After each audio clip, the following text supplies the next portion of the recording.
Close your eyes for a moment. Let the world around you gently fade as you tune into the soft hush of your own thoughts. Can you feel the subtle hum of everything that surrounds us? A distant drone of traffic, the faint buzz of your electronic devices, the gentle currents of air against your skin. These sensations tether us to what we call the real world. Yet within this moment, a single gentle question emerges.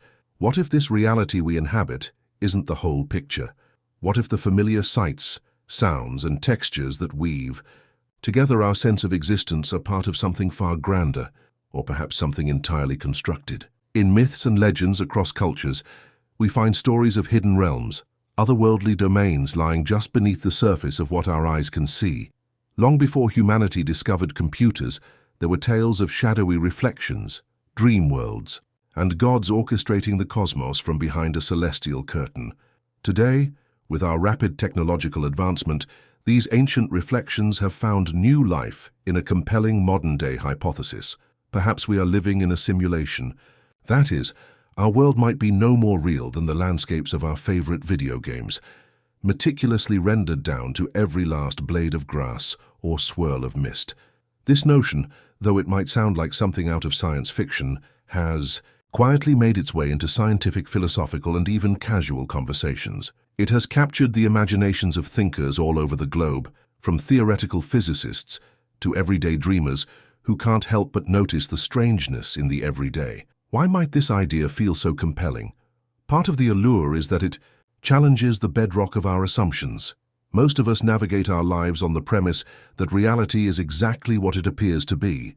The sun rises, we eat breakfast, we go about our day, and eventually the sun sets. Each step along the way feels stable and consistent. It's almost inconceivable that everything we accept as physical truth could be nothing more than digital code or cosmic artistry. And yet, the possibility persists. The moment we allow ourselves to imagine that we could be in a simulation, a door opens wide to countless questions that seem both exhilarating and unsettling. If this is a simulation, who built it? Why did they build it? How do we know what's real and what's part of the script? Sometimes, to ease into a concept so vast, it helps to think of a simpler analogy. Imagine a character in a video game. Let's call them Rowan, a brave adventurer. In a sprawling fantasy realm, Rowan roams across fields, climbs mountains, and converses with villagers. Now consider Rowan's perspective. Within the code of that game world, Rowan's life is fully realized. The trees Rowan passes sway in, a breeze meticulously programmed by developers. The rivers glimmer with reflections that shift with every passing cloud. Even the day-night cycle is a result of meticulously orchestrated processes running on a console or computer. Despite this complexity, Rowan remains oblivious to the fact that their entire existence takes place within a digital environment. If Rowan were ever to become self-aware and question what lies beyond the horizon or the world's boundaries, they might feel the same sense of awe and confusion we do when we ponder our own reality. Now shift that thought experiment back to our own experiences. If reality as we know it, our bustling cities, our vast oceans, our personal interactions, were similarly constructed, only on a level that's exponentially more advanced, how would we tell the difference? After all, even the most extravagant video games and virtual reality simulations we create today seem primitive compared to the intricacy of Earth, with its breathtaking biodiversity and staggering physical laws. But what if, in some distant future, or in a higher dimension beyond our comprehension, a civilization discovered how to simulate an entire cosmos with such astonishing detail that it becomes indistinguishable from an unsimulated universe? This train of thought hints at the idea that not only is it possible for advanced civilizations to generate such realistic simulations, but it might be inevitable. Our own technology has progressed at a blistering pace over just a few decades. From the simple pixelated video games of the 1970s and 1980s, we've advanced to hyper-realistic 3D environments, immersive virtual reality headsets, and cutting-edge artificial intelligence that can generate original artwork, stories, and lifelike digital characters. If progress continues, we might envision a future in which entire worlds are rendered as accurately as our own environment. Then, looking even further ahead, we could imagine a day when it is not just games we're simulating, but entire histories. entire civilizations, entire universes complete with self-aware inhabitants. If that day comes for us, it stands to reason it might have come for another, more ancient civilization long ago, or might do so in another layer of existence we have yet to comprehend. This story of tomorrow might already be our story of today. Within that possibility lies a whirlwind of implications. Take purpose, for instance. If everything around us is part of a simulation, from the swaying of the trees to the unexpected kindness of a stranger, what does that mean for our sense of meaning in life? One answer is that it changes nothing. You still feel pain and joy, you still form relationships, you still pursue passions. The experiences are real to you, even if they might be manufactured from lines of code. Another perspective is that it changes everything. The bedrock of your reality is no longer something purely physical or purely cosmic in a naturally occurring sense, but something meticulously created. For some people, this might be a deeply comforting notion. There might be a designer with a plan akin to spiritual traditions that speak of a creator. For others, it might be an unsettling revelation that we're players in someone else's grand design, with free will or personal agency diminished by the possibility that everything unfolds according to a pre-written script. This leads us to the question of free will, perhaps one of the most debated topics in all of philosophy. If a greater intelligence, be it a future human race, advanced alien species, or something beyond our current understanding, can write the laws that govern our behavior, could they have also dictated every choice we think we're making for ourselves? Imagine the subtle lines of code that govern our impulses, preferences, and decisions, guiding us through life the way a well-scripted storyline leads a game's protagonist.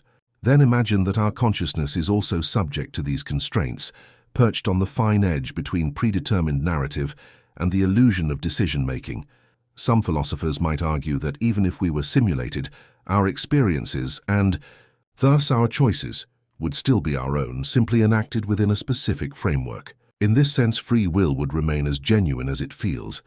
Others suggest that if our entire reality stems from artificially designed rules, then ultimately everything, from the swirl of galaxies to the blink of an eye, follows a script we have no control over. The conversation doesn't stop there, though. In many ways, thinking about a simulation raises spiritual questions that people have grappled with for millennia. Ideas about an omniscient God or gods who create and sustain the universe overlap intriguingly with the notion of a supreme simulator, especially when we consider how deeply advanced technology might appear to us as miraculous. Could our definitions of divinity simply be metaphors for a cosmic programmer or a pantheon of programmers, operating a complex system beyond our realm of understanding? Similarly, are the revelations and epiphanies we feel when contemplating life's mysteries an echo of the source code shining through, or something deeper and more profound? Another perspective to contemplate is that perhaps the boundary between the real and constructed has been dissolving for centuries, even without the idea of a computer simulation. From an evolutionary perspective, we only perceive a sliver of reality through our senses. Our eyes process a limited range of the electromagnetic spectrum. Our ears detect a narrow band of sound frequencies. As a result, our reality has always been shaped, some might say simulated, by the interpretative filters of our biology. Couple that inherent limitation with the knowledge that our brains essentially create an internal model of the world outside us, and we begin to see that everything we experience is already, in a sense, a construct. The external universe sends signals in the form of light, sound, pressure waves, and chemical interactions, and our sensory organs transform them into electrical impulses that the brain interprets as color, sound, touch, taste, and smell. Is it really such a leap, then, to consider that we might be living in a simulation created by an external entity, when our experience of the world is already simulated by our own cognitive processes? This introspection often leads to a peaceful realization. Whether or not we can ever definitively prove the nature of our reality may matter less than the quest itself. The very act of questioning fosters a sense of wonder, humility, and curiosity, each of which enriches our human experience. The path of exploration allows us to peer beyond everyday routines and appreciate the delicate strangeness of simply being. Life, with all its love, heartbreak, triumphs, and tragedies, becomes a tapestry woven from threads we may not fully understand, yet can still cherish deeply. This line of thinking also provides an opportunity to step out of the hustle and bustle of daily life and perceive it from a higher vantage point. Traffic jams, looming deadlines, petty disputes, they might all appear strangely trivial if you see them as segments of a grand simulation. Or, conversely, they might be amplified in importance as moments of genuine engagement within an artificial stage. After all, even a simulated life is still life to the one living it. Our joys and sorrows are no less authentic just because they might be part of a coded world. The sense of wonder that arises when gazing at a sunset, the comfort of companionship, the laugh that escapes during a moment of levity, none of these experiences lose their flavor simply because they might be digitally or cosmically orchestrated. In fact, the notion that someone or something has taken such care to orchestrate every leaf's pattern or every subtle nuance of emotion might even add a layer of reverence and awe to our existence. From another angle, the simulation discussion prompts us to look at our own creativity. If our reality is indeed designed, then each spark of inspiration within us might mirror the greater creative force beyond. We build stories, video games, paintings, sculptures, and advanced artificial intelligence, constructing miniature realities that reflect the deeper reality we inhabit. This synergy suggests an endless chain of creation. We design simulations inside what might be a simulation, potentially repeating at multiple layers like an infinite hall of mirrors. It's a breathtaking possibility that pushes the very boundaries of what we can conceive. Amid these reflections, it's perfectly natural to feel a bit of disorientation or even unease. Our sense of identity often anchors itself in the assumption that the world is as it appears and that we grasp the fundamental truths of our existence. To consider that reality might be orchestrated by unseen programmers or cosmic minds can shake that foundation. Yet such moments of existential dizziness can be oddly liberating. By letting yourself drift into this swirling sea of possibilities, you might find a new appreciation for your day-to-day life. Every dawn might feel more precious, every breeze more comforting, each relationship more profound, precisely because it could be fleeting within a constructed stage. It's akin to stepping into a grand theater. Even if you know the sets and costumes are not real, the emotions and lessons of the play remain powerful. The story still resonates because it connects with something genuine within you. Eventually, after these reflections, a quiet acceptance can settle in. Reality might be more than it seems, and we might never fully grasp how it operates.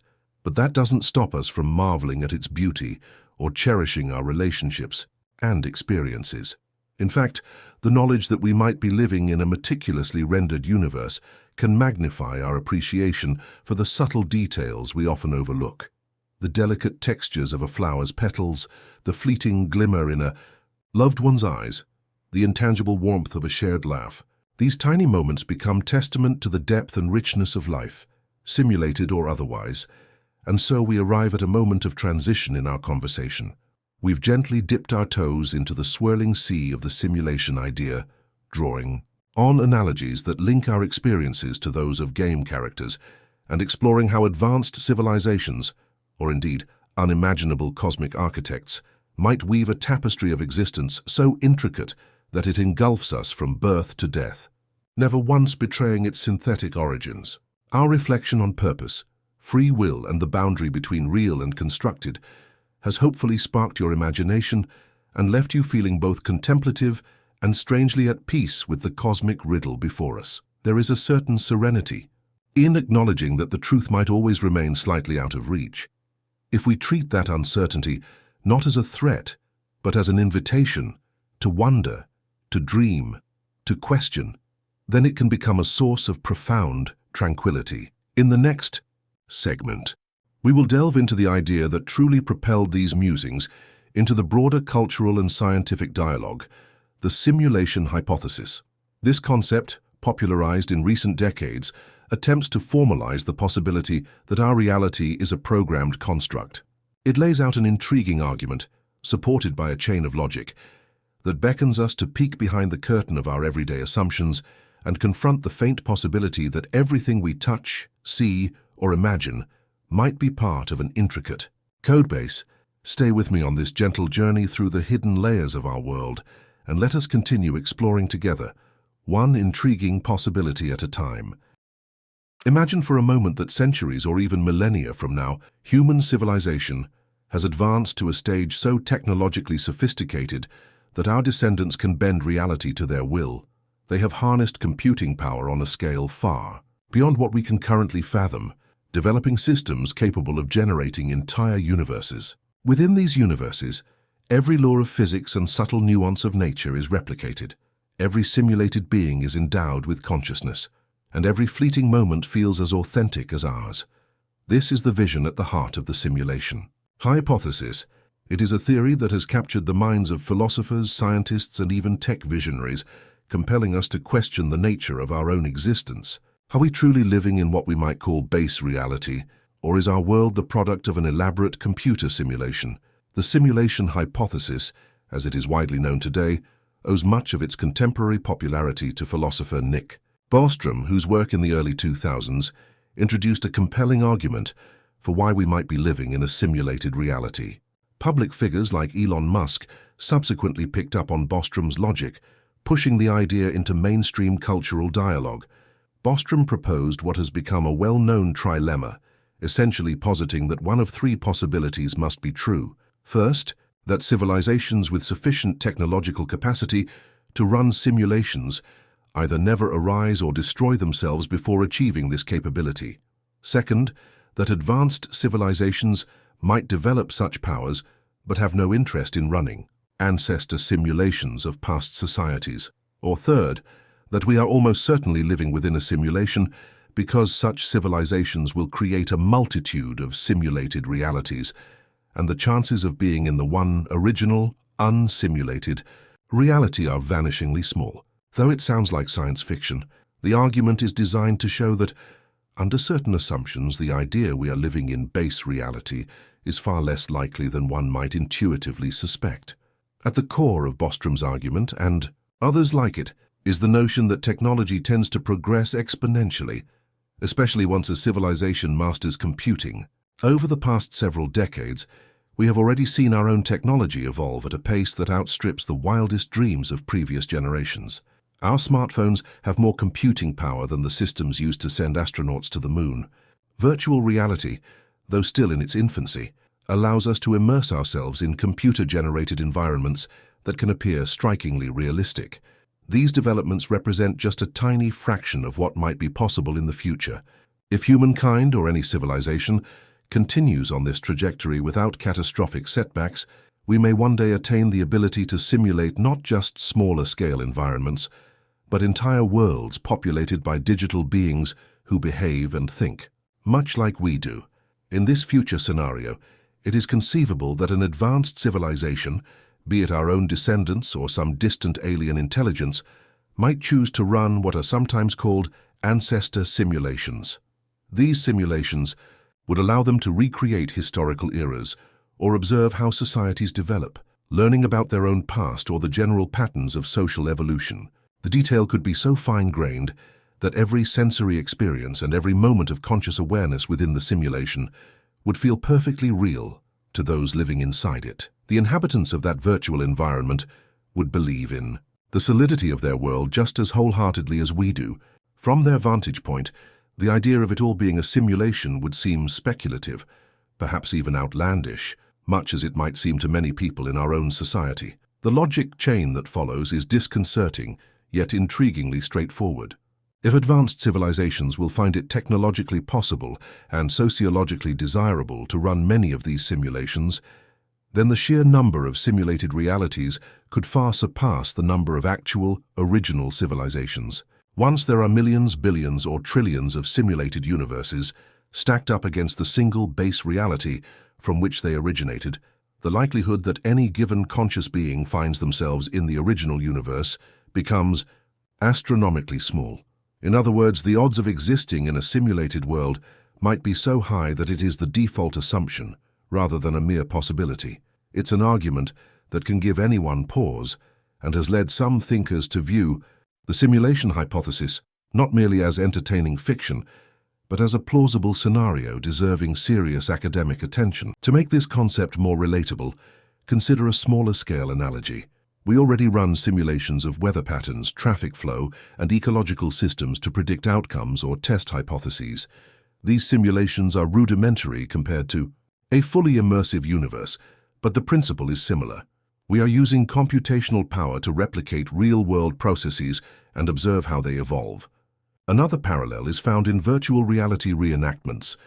Historians and game developers have created simulated historical settings, allowing participants to visit ancient civilizations, walk through historically accurate streets, and witness period-specific events. Now imagine scaling these efforts up by a factor of millions, harnessing future supercomputers or quantum computers that operate at speeds and capacities beyond our present capabilities. At that point, simulating an entire planet or an entire human society might not just be possible, it could be routine.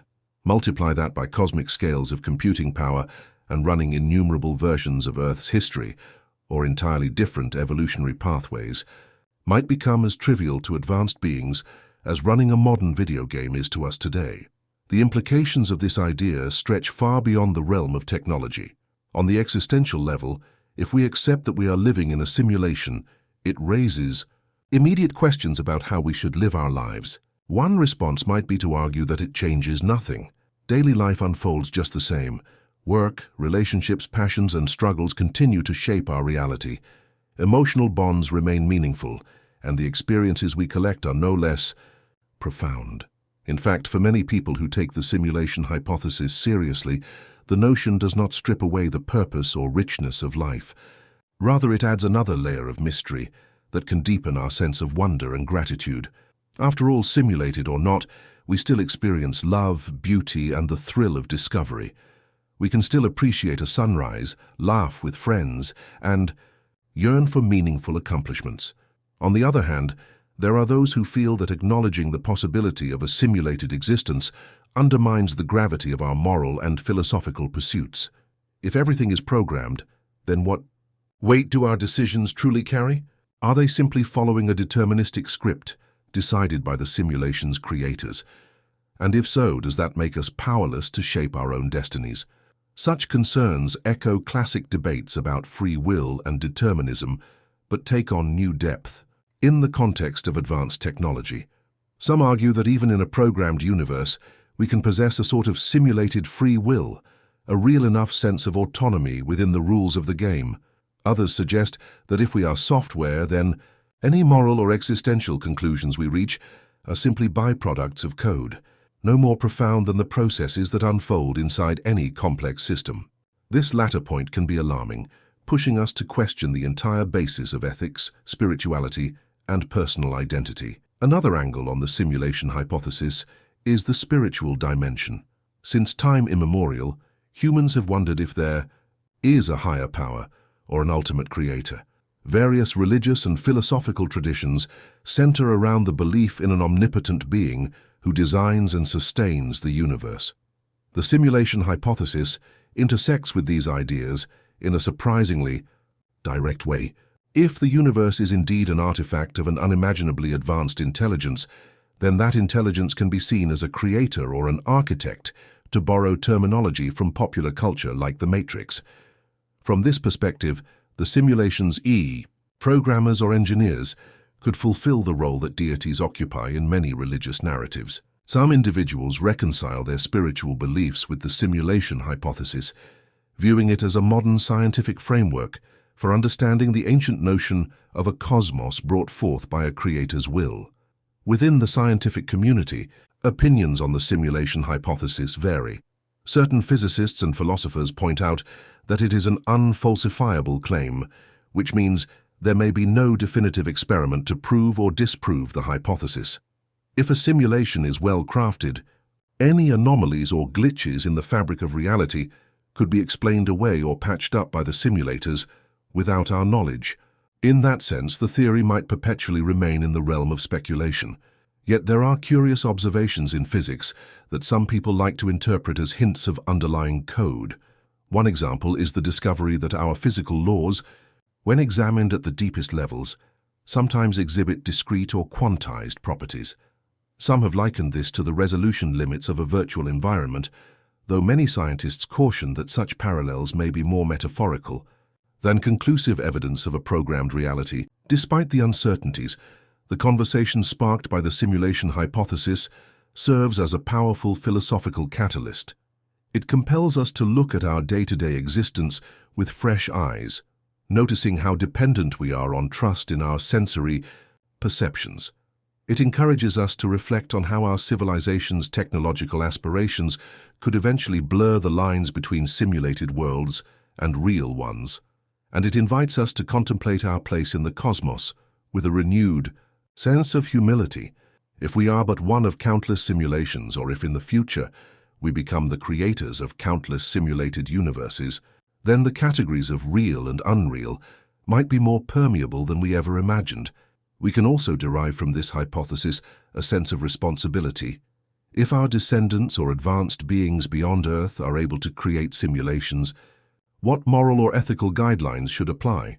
Should a simulation be designed such that its inhabitants never suffer, or does replicating realistic conditions, including pain, become necessary for the simulation to fulfill its educational or experimental purpose?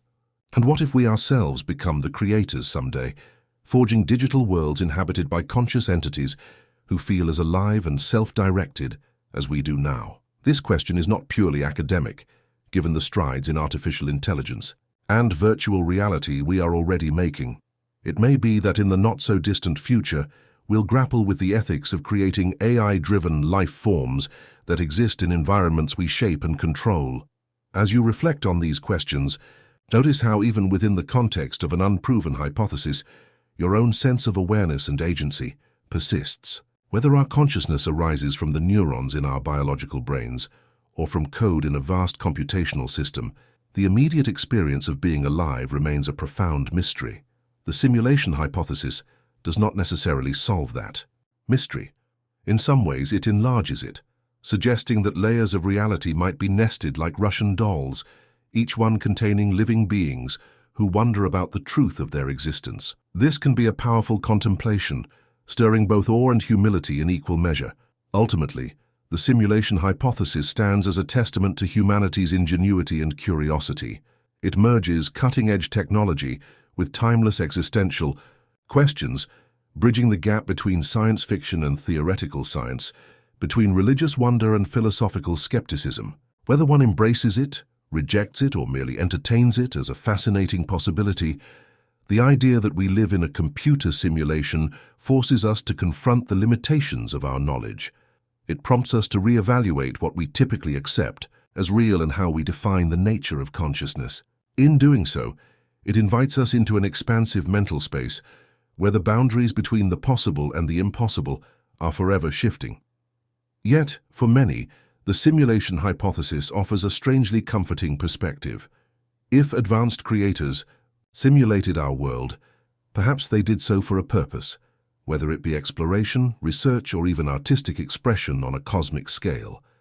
There might be a narrative to our universe, a reason for our existence, even if we do not fully grasp it. In such a scenario, each life might serve as a strand in an immense tapestry of data and experience, woven by higher intelligences who, in their own right, might also be searching for meaning. Now, having taken this intellectual and emotional journey through the possibilities posed by the simulation hypothesis, you may find yourself with more questions than answers. That is part of the beauty of confronting such an idea. It encourages an ongoing dialogue with ourselves and with the unknown. As we continue, we can trace the philosophical lineage of this concept far back into human history. Long before the advent of modern computing, thinkers and storytellers grappled with the notion of illusions and hidden truths, using metaphors and allegories to convey the sense that the world we perceive might not be the ultimate reality. In the next segment, we will journey back in time to examine one of the most enduring philosophical tales that resonates surprisingly well with today's simulation discussions. Plato's allegory of the cave, an ancient thought experiment, offers a glimpse into a universe where prisoners see only shadows dancing on a wall, never imagining the brighter realm outside. This allegory has parallels with the simulation hypothesis. that are both striking and uncanny, reminding us that sometimes the newest ideas can echo the oldest wisdom.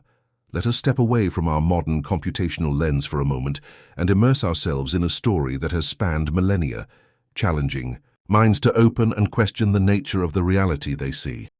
In the stillness of a silent chamber, a group of prisoners sits bound in chains. Since birth, these prisoners have known no world beyond the cold stone walls that hem them in and the eerie dance of shadows that plays out on the wall before them. Light and life exist for them only as silhouettes. They have never looked directly upon the shapes or forms that produce these shadows. They cannot turn around to see the fire that burns behind them, much less the people or objects casting those dark images across the wall. Yet to these prisoners, the shadows are the entirety of reality, the only truth they have ever encountered. This ancient tale, offered by the philosopher Plato more than 2,000 years ago, is commonly referred to as the allegory of the cave. Despite its age, it continues to reverberate through modern intellectual discussions, especially in conversations about the nature of reality, and as we have seen, the possibility that we might be living in a simulation. Plato introduced the allegory of the cave in his seminal work, The Republic, where he used it to illustrate the difference between appearances and underlying truths. By extension, he explored the potential limits of human perception and our capacity to recognize deeper levels of reality.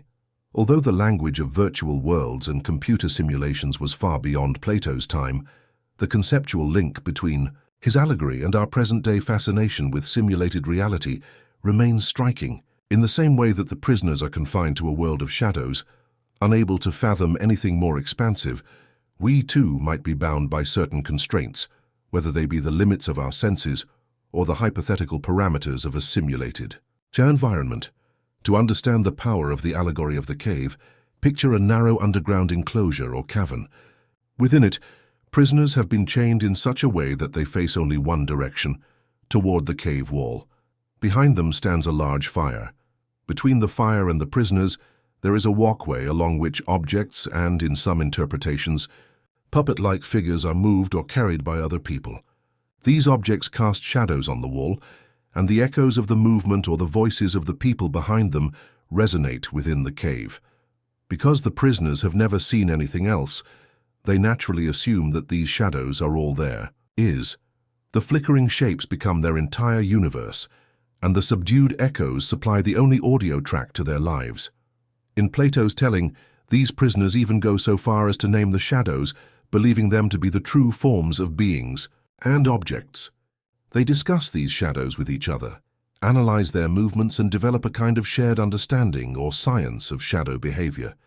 Yet, for all their observations, they never realize that the shapes are nothing but flickers of an obscured truth. The deeper objects and the fire remain hidden from their view. The real world, filled with color, depth, and direct light, is entirely outside their experience.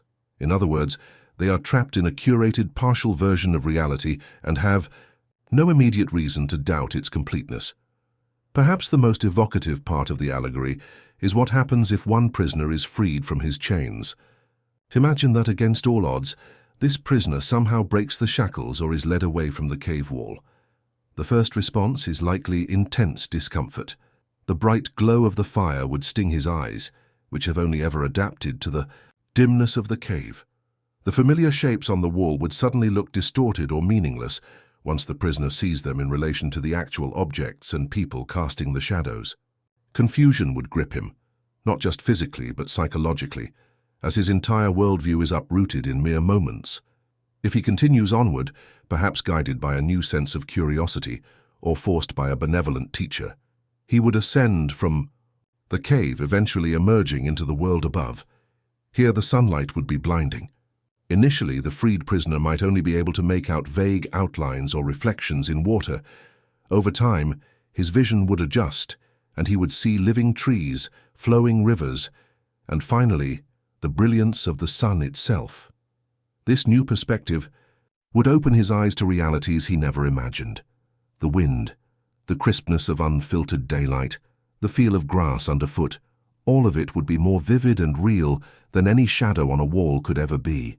Plato then asks us to consider what would happen if this newly enlightened individual chose, or felt compelled, to return to the cave to share these discoveries with his fellow prisoners.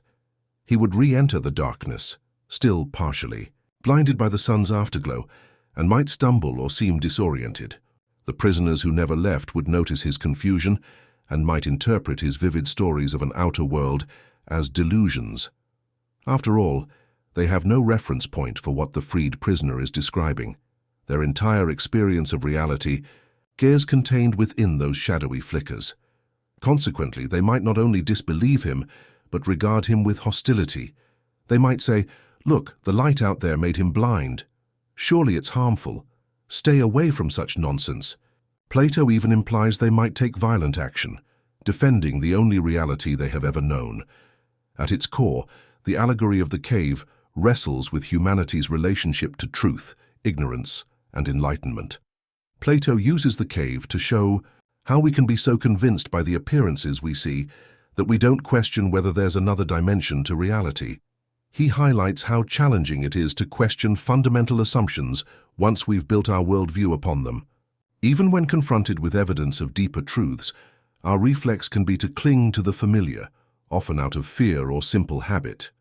Relating this allegory to the notion of simulated reality, or the broader concept that the world we perceive might be an illusion, comes quite naturally. The prisoners chained before the wall bear a striking resemblance to us if we consider that we might be bound by the limits of our sensory perception or by the hypothetical constraints of a simulation. Our day-to-day experiences could be analogous to shadows cast by hidden objects, the source code or cosmic architecture of a more fundamental reality. Just as the prisoners never suspect a fire burns behind them, orchestrating the show they mistake for reality, so too might we remain oblivious to the possibility of an advanced intelligence orchestrating our world. In the context of simulation theory, the idea of stepping outside the cave might translate to becoming aware of subtle anomalies or clues suggesting our universe is not a brute, raw reality, but a carefully rendered environment. Some proponents of the simulation hypothesis point to quantum mechanical oddities, unaccounted for phenomena, or puzzling coincidences in the structure of the cosmos as potential signs that we might be peeking behind the curtain. The question is, if we do catch a glimpse of this deeper truth, can we reconcile it with our everyday experiences, or would we, like the prisoners, face ridicule, disbelief, or our own internal disorientation? Another fruitful parallel lies in how Plato underscores the difficulty and potential danger of attempting to share an expanded viewpoint with those who remain chained. Ideas that challenge a group's foundational worldview often provoke resistance, denial, or even hostility. Throughout history, figures who proposed radical cosmologies or challenged entrenched beliefs sometimes faced persecution or ostracism. In the modern context, those who argue passionately for the simulation hypothesis or for alternative conceptions of reality may feel misunderstood or dismissed by mainstream society. The allegory reminds us of the universal pattern that challenging the accepted worldview is rarely welcomed with open arms, at least initially. Yet Plato's tale also radiates an undercurrent of hope. The cave may represent an ignorant or limited state, but the possibility of escape, of enlightenment, remains open. The allegory suggests that through education, philosophical inquiry, or a sudden epiphany, one can break free from the mental chains that keep us fixated on shadows. This resonates with the pursuit of knowledge in any form, scientific, spiritual, or otherwise. When we seek to question, experiment, and understand, we undertake that symbolic journey out of the cave and into the light. From a simulation perspective, it might be that our very act of questioning the nature of our reality is a step toward unveiling deeper levels of truth, whether that means discovering hidden laws of physics, advanced technologies, or even evidence of a cosmic programmer. There is also a profound psychological reflection here about the fragility and adaptability of perception. The freed prisoner's initial shock upon seeing the light of day parallels how our minds might react if we ever conclusively discovered that our reality is not as it seems. In everyday life, we rely on stable assumptions to navigate the world. We trust that the ground beneath our feet is solid, that the sky overhead is part of a vast physical cosmos, and that the people in our lives are independent beings just like us. If that trust were undermined, if we learned it was all a constructed illusion? Our immediate response might be disorientation, possibly verging on existential crisis. And yet, as with the freed prisoner, we might adjust over time, integrating the new knowledge into a more expansive worldview. The allegory reassures us that although the journey from darkness to light can be painful, it also holds the promise of a profound awakening. The philosophical questions Plato poses remain as relevant in the digital age as they were in ancient Athens. If the prisoners see only shadows, and we see only the surface of a potentially deeper reality, is knowledge itself attainable in any absolute sense? Or is our understanding perpetually incomplete, limited to interpreting the shadows we perceive? The allegory does not offer a definitive conclusion, but it does encourage introspection, the willingness to step beyond comfort, to scrutinize the flickering images we take for granted, and to consider whether they might point to a larger truth behind the wall. If we connect this to the spiritual dimension, the journey from cave to sunlight can be likened to spiritual awakening, or enlightenment, a metaphor that resonates in various religious and mystical traditions, where the ultimate goal is to move from ignorance or illusion into a state of higher knowledge or union with the truth. This is akin to what some meditation practices describe as seeing reality as it is, rather than through the distorting filters of the ego. The difference in Plato's allegory is that it's not just about personal illusions, but an entire, collective state of imprisonment, suggesting that society at large might remain unaware of deeper truths until someone, akin to the freed prisoner, points the way. Stepping back into the frame of simulation theory, we might ask, if the allegory of the cave offers a lens for understanding illusions, does it also provide insight into whether one can truly leave the simulation or detect its boundaries? Some argue that if our reality were meticulously programmed, it would be nearly impossible to find a direct exit. The laws of our universe might simply forbid such an escape. Others imagine scenarios where anomalies, glitches in the code, could act like cracks in the cave wall, allowing a discerning mind to glean that something lies beyond. Still, the allegory ultimately teaches that the path to a more encompassing vision is neither quick nor painless. It requires questioning everything we think we know, a process that can threaten our worldview and even invite conflict with those around us. Yet the reward, according to Plato, is a deeper communion with what's real, stepping beyond the realm of shadows to see the luminous source of truth. Another poignant detail is that once the freed prisoner's eyes adjust to the sun, he can no longer find the old shadows compelling or real. Returning to them does not diminish his newfound perspective. Instead, it highlights their emptiness. This dynamic resonates with the human experience of insight. Once we truly understand something at a deep level, it's hard to revert to our former state of ignorance.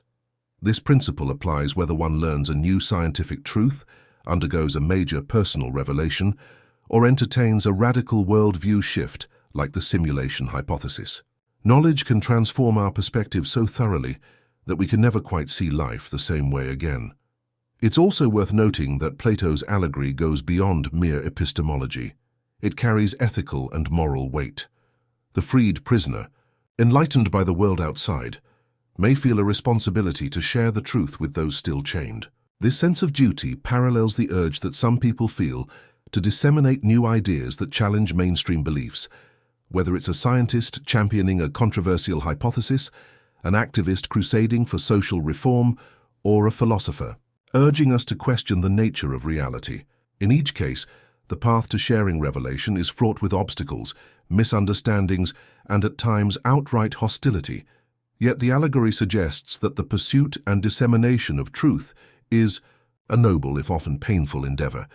Reflecting on Plato's cave within the tapestry of simulation discussions reminds us that the question of illusion versus reality is ancient and universal. While we have framed our modern version around the possibility of digital or cosmic computing, Plato was addressing the fundamental human dilemma of how to discern what truly is from what merely seems to be. His insight about the difficulty of escaping entrenched illusions remains potent, whether the illusions are cast by firelight on stone or projected by advanced algorithms into our consciousness. Moreover, the allegory captures the tension between skepticism and discovery, cautioning us that acceptance of a deeper reality can be as harrowing as it is liberating. With Plato's allegory of the cave as a backdrop, our exploration of whether we might be living in a simulation gains historical and philosophical context. We see that our contemporary musings on illusions, shadows, and hidden truths belong to a long lineage of human thought. The notion that there may be entire levels of reality beyond our immediate grasp has been a haunting, persistent theme of philosophy for centuries. Indeed, the question, "What if we're just seeing shadows?" underpins many of the theories that challenge our sense of everyday certainty, urging us to look behind the curtain or ascend from the cave into the light. Now that we have reintroduced ourselves to Plato's timeless parable and drawn parallels to our modern speculation about simulated reality, we can shift gears to another contemporary thought experiment, the brain in a vat. While Plato's allegory remains a broad, evocative philosophical statement, the brain in a vat scenario applies a surgical focus on individual consciousness. It questions whether we can ever know that our sensory experiences correspond to a physical reality rather than artificial stimuli fed into our neural pathways. If Plato's prisoners are entire communities unable to see the mechanisms behind their illusions, the brain in a vat scenario hones in on the singular question, am I personally experiencing real life, or am I just a mind tricked by illusions? Imagine awakening in the still, sterile air of a futuristic laboratory. You attempt to move your arm, only to realize there is no arm. You try to look down, but discover there is nobody. All that exists is your consciousness, floating as its key. Whir in an endless dark void, until you gradually sense that even this endless darkness is not truly there. You soon find out that your actual physical self, stripped of limbs and torso, is nothing more than a living brain immersed in a vat of nutrient fluid. A maze of wires and electrodes connects your brain to a powerful supercomputer, stimulating every neural pathway that, under normal circumstances, would carry messages from the world to your senses. Yet in your mind, reality feels completely intact. You see things, hear sounds, feel emotions, taste flavors, recall a childhood you believe you lived, and imagine a future you think you will reach. All of these experiences, however, are illusions fabricated by this system of artificial stimuli. This startling scenario, known as the brain in a vat thought experiment, pushes us to question whether we can ever truly confirm that the reality we perceive is genuine, or if it might all be an elaborate orchestration of signals fed directly into our brains.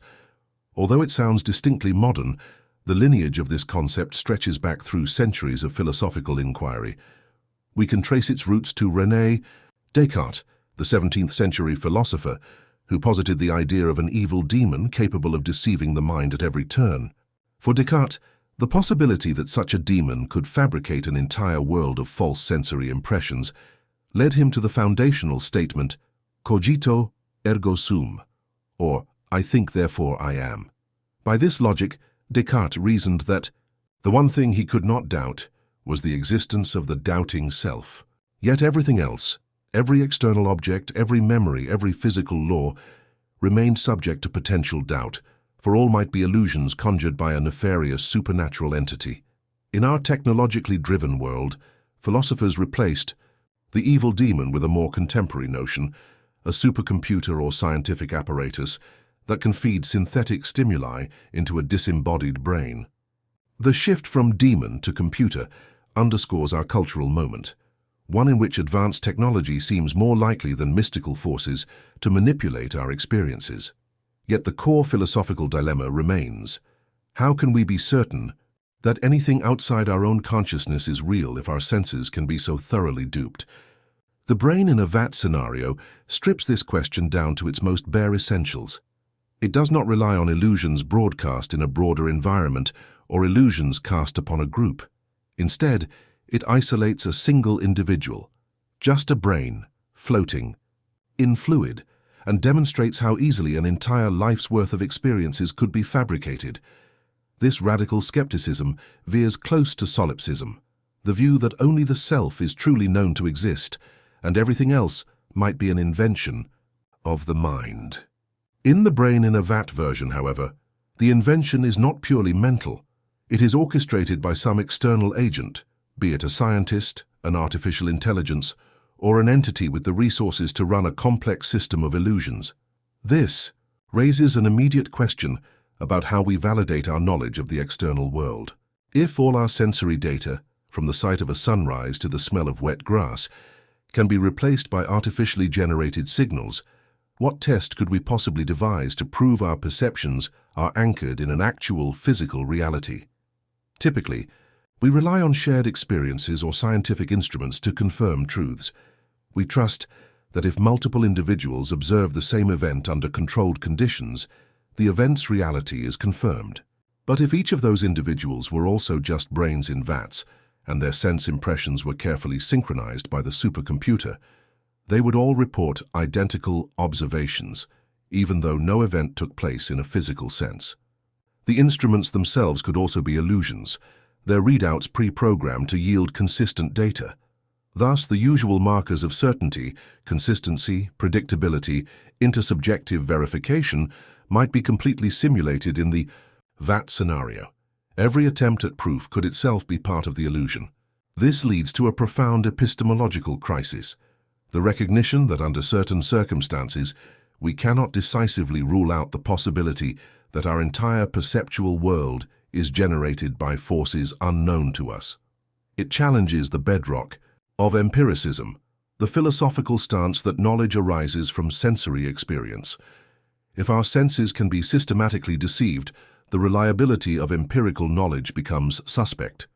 Likewise, it places rationalism, Descartes' own emphasis, on reasoning on precarious footing. While Descartes concluded that one's own thinking proves at least the existence of a thinking entity, that bare minimum of certainty does not guarantee anything about an external world. The brain in a VAT scenario thus stands as a test of how far our justifications for belief can stretch when confronted with the possibility that all data is synthetic. There is also an ethical twist to this experiment. If a scientist or group of scientists can keep your brain alive in a vat indefinitely and conjure a pleasant, fulfilling reality for you, is it an act of mercy or an act of imprisonment? Some might argue that as long as your subjective experience is positive, it doesn't matter whether the experiences are real. After all, if you believe you have close friends, a loving family, and a world that satisfies your curiosity and passions, you might feel genuinely happy, ignorant of the brain in vat scenario. Yet others would insist that such a life, however blissful, would be a form of deception, robbing you of genuine autonomy. Without awareness of the truth, they argue, your consent cannot be given. You live in a dreamscape you mistake for reality. The question of whether illusions can be morally acceptable if they create well-being underscores the tension between authenticity and happiness. For many philosophers, the brain in a vat hypothesis underscores the link to simulation theory. If a vat-bound brain can be fed illusions that simulate an entire individual's reality, one can extrapolate that an advanced computer network could scale that process up, simulating billions of individuals simultaneously. Each person would, in effect, be a brain in a vat, though the underlying hardware might differ. The essential point is that every sensory experience, every memory, and every piece of knowledge about the world could be artificially generated. Thus, from a technological standpoint, the brain in a vat scenario is a microcosm of what a vast simulation might look like at the individual level. One might wonder whether the brain in a vat thought experiment really has any practical relevance, or if it is simply a philosophical curiosity. While it does push the boundaries of plausibility, it serves as a potent reminder that our understanding of reality hinges on assumptions we rarely question. We assume that what we see corresponds to external objects, that the people around us have minds like our own, and that the history we recall happened in a physically real context. It is easy to forget that these assumptions rest on trust in our senses, as well as trust in the social and scientific consensus that confirms our shared experiences. The brain in a vat scenario rips that rug out from under our feet, forcing us to confront the fragility of such assumptions. Yet most of us in our day-to-day lives do not dwell long on these unsettling possibilities. We proceed under the operating assumption that what we see and feel is real enough. that the floor will hold our weight when we step forward, and that other people genuinely occupy the world alongside us. In this sense, the brain in a vat is akin to a conceptual stress test for our epistemological foundations. If our worldview can survive even the possibility of total sensory deception, perhaps we can proceed with a measured confidence. Alternatively, if we cannot refute the scenario, some might choose to embrace a kind of practical approach, acknowledging that while we cannot prove reality is genuine, we might as well live as though it is. Philosophers sometimes call this a form of pragmatism, living by methods and truths that consistently work for us, rather than by absolutely proven certainties. Descartes attempted to build from his radical doubt toward proofs of God's existence and the reliability of our perceptions. Though many philosophers found his arguments unconvincing or incomplete, modern thinkers who explore the brain in a vat idea likewise grapple with how to move from skepticism to a workable epistemology. Some assert that if we cannot distinguish between a real and a simulated experience, the distinction itself may lose significance for practical purposes.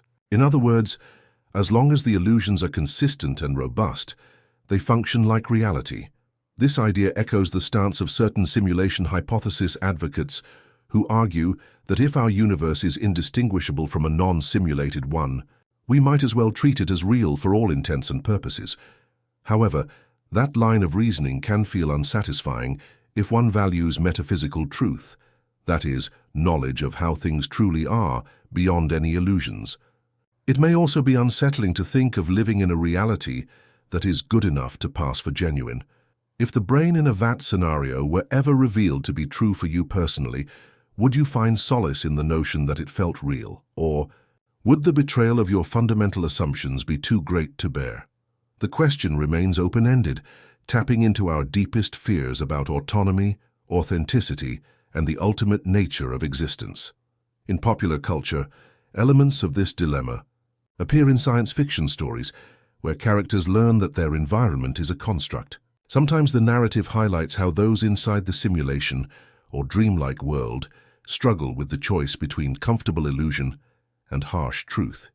The brain in a vat scenario, stripped of sensational plot devices, focuses that tension on a single consciousness, emphasizing the fragility of our entire experiential framework. When faced with the possibility that every color, sound, and shape might be a data feed from an external machine, how do we ground ourselves? Beyond the purely philosophical, discussions of the brain in a vat can influence debates in cognitive science and neurology. Researchers working on virtual reality, brain-computer interfaces, and neural prosthetics inch us closer, in small ways, to the scenario. While we have yet to replicate a full spectrum of conscious experience artificially, incremental advancements in neurotechnology, such as stimulating the visual cortex to restore partial sight or using brain implants to enable paralyzed individuals to operate robotic limbs, demonstrate that the direct manipulation of perceptual and motor signals is indeed possible. This real-world progress, though still far from sustaining a total illusion of life, moves the thought experiment from a purely hypothetical plane into the realm of imaginable futures. Even so, the moral and philosophical weight of the scenario remains profound. If at some point in the future we develop a technology that can induce fully immersive, convincing experiences for a disembodied brain, we will need to decide how to use or regulate such a capacity. Could it be deployed to offer people an escape from irreparable illness, or a form of punishment for criminals? Would it be reserved for educational or experimental purposes? Could it become a sinister tool to control populations, feeding them whichever realities the controllers wish them to see? These questions highlight why the brain in a vat is not just an idle fancy. It illuminates ethical crossroads that might await us on the path of advancing neurotechnology. In the broader philosophical journey we have taken, from Plato's allegory of the cave to the simulation hypothesis, and now the brain in a vat, we see a recurring theme: the tension between appearance and reality, between what our minds perceive and what might lie beneath or beyond those perceptions. Each concept challenges us to approach our worldview with humility, recognizing that what seems self-evident may be the product of deeper processes unknown to us. Each concept also insists that knowledge is precious, fragile, and potentially elusive. Whether we find that exhilarating or terrifying often depends on our personal disposition and our willingness to inhabit a universe of unanswered questions. Yet for now, our reflections here will suffice as an introduction to the unsettling yet undeniably fascinating notion that everything we hold as real might be a carefully curated illusion. As we contemplate this possibility, we can hold on to the fact that part of being human is the drive to question. We question our existence, our relationships, our universe, and even the reliability of our own senses. This inclination to question is precisely what the brain in a VAT scenario challenges us to do, to peer into the foundations of our knowledge and see whether they are built on the bedrock of reality or the shifting sands of illusions constructed in our minds. Considering this line of thought naturally leads us to wonder whether other intelligences might be orchestrating our illusions or otherwise influencing the parameters of our existence. In the next segment, we will explore a paradox named after physicist Enrico Fermi, which ponders the apparent silence of the cosmos. Could this silence be the result of cosmic civilizations manipulating their environments, or even our own environment, behind the scenes? Let us turn our gaze to the stars and examine the Fermi paradox, which offers yet another lens through which we can question the nature of our reality and the mysteries lurking within the vastness of the universe. Enrico Fermi was, by all accounts, a brilliant physicist. So brilliant, in fact, that his colleagues dubbed him the architect of the atomic bomb for his pivotal contributions to nuclear physics. Yet one of the most famous questions attributed to him has little to do with splitting atoms and everything to do with our place in the cosmos. One day in 1950, during a casual conversation about extraterrestrial life, Fermi supposedly asked, "Where is everybody?" In that short, deceptively simple query, he highlighted a massive gap in our understanding. Given the sheer size of the universe, with its countless stars and potentially habitable planets, why haven't we encountered any evidence of alien civilizations? To fully appreciate the weight of Fermi's paradox, we might start by gazing up into a night sky away from city lights. The stars scattered overhead are just a tiny fraction of the roughly 200 to 400 billion stars in our Milky Way galaxy alone. Beyond our galaxy, there are billions, likely trillions, of other galaxies, each boasting hundreds of billions of stars. By most estimates, a significant portion of these stars host planetary systems, and a subset of those planets, potentially numbering in the billions or trillions, reside within what astronomers call the habitable zone of their star, meaning they could theoretically support liquid water and, by extension, life as we know it. Given this oceanic vastness of cosmic real estate, it seems almost inevitable that life must have arisen somewhere beyond Earth. And not just simple microbial life, intelligent, technologically advanced civilizations could have had ample time to emerge, evolve, and perhaps even surpass our own developmental milestones. Yet in our search for evidence of such civilizations, from decades of radio telescope scanning to the deployment of advanced space probes, we've found little more than silence, or at best, puzzling signals that fail to repeat or confirm themselves. This absence of clear, incontrovertible evidence for extraterrestrial life is the core of the Fermi paradox.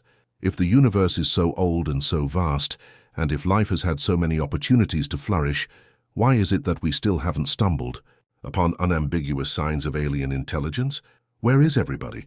Over the years, scientists, philosophers, and dreamers have proposed a variety of explanations for this cosmic quiet. One straightforward possibility is that advanced life is actually rarer than we'd like to believe. While microbial life might be common, the jump to complex, intelligent beings could be a significant evolutionary hurdle that only a few planets ever clear.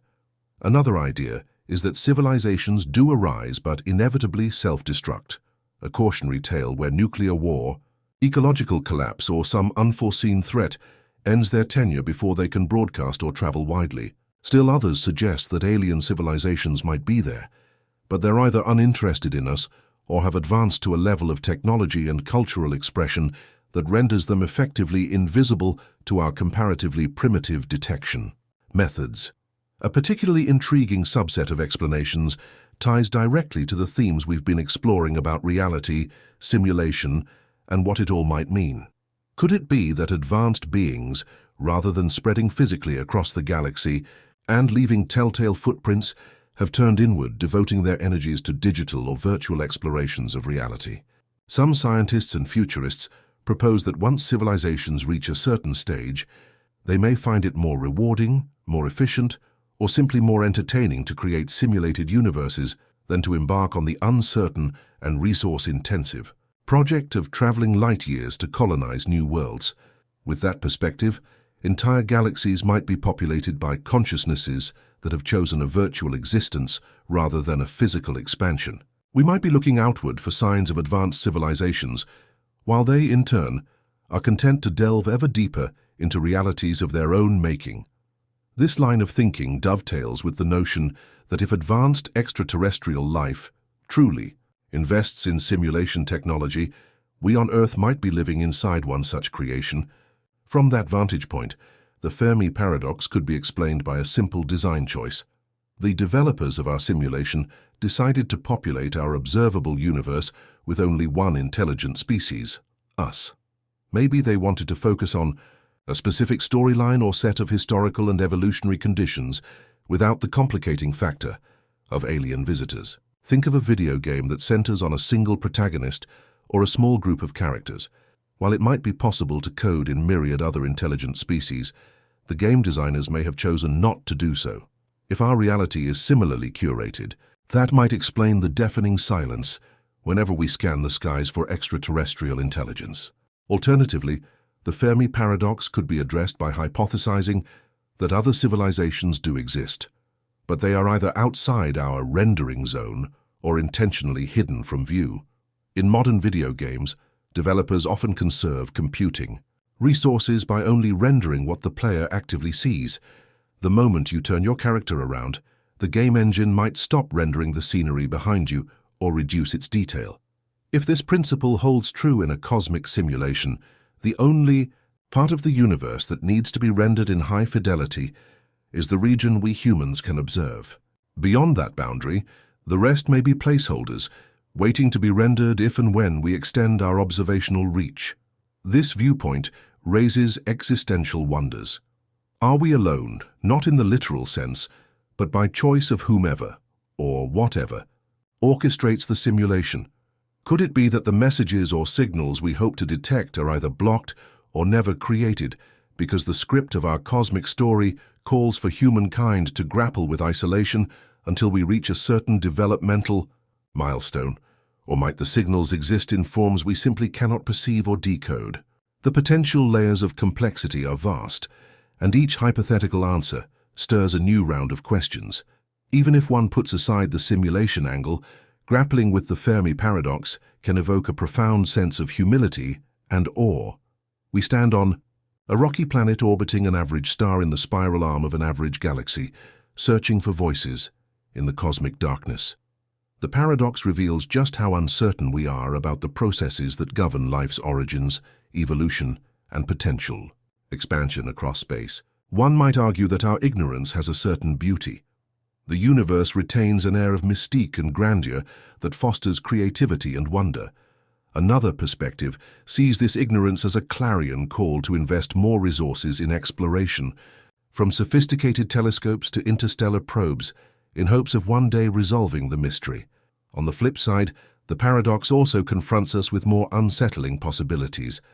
If indeed advanced alien civilizations end up self-destructing before they can effectively communicate or travel interstellar distances, might we be on that very trajectory ourselves? Are we glimpsing a cosmic warning that technological and cultural maturity is extraordinarily difficult to achieve, meaning civilizations that try to progress beyond a certain threshold rarely succeed?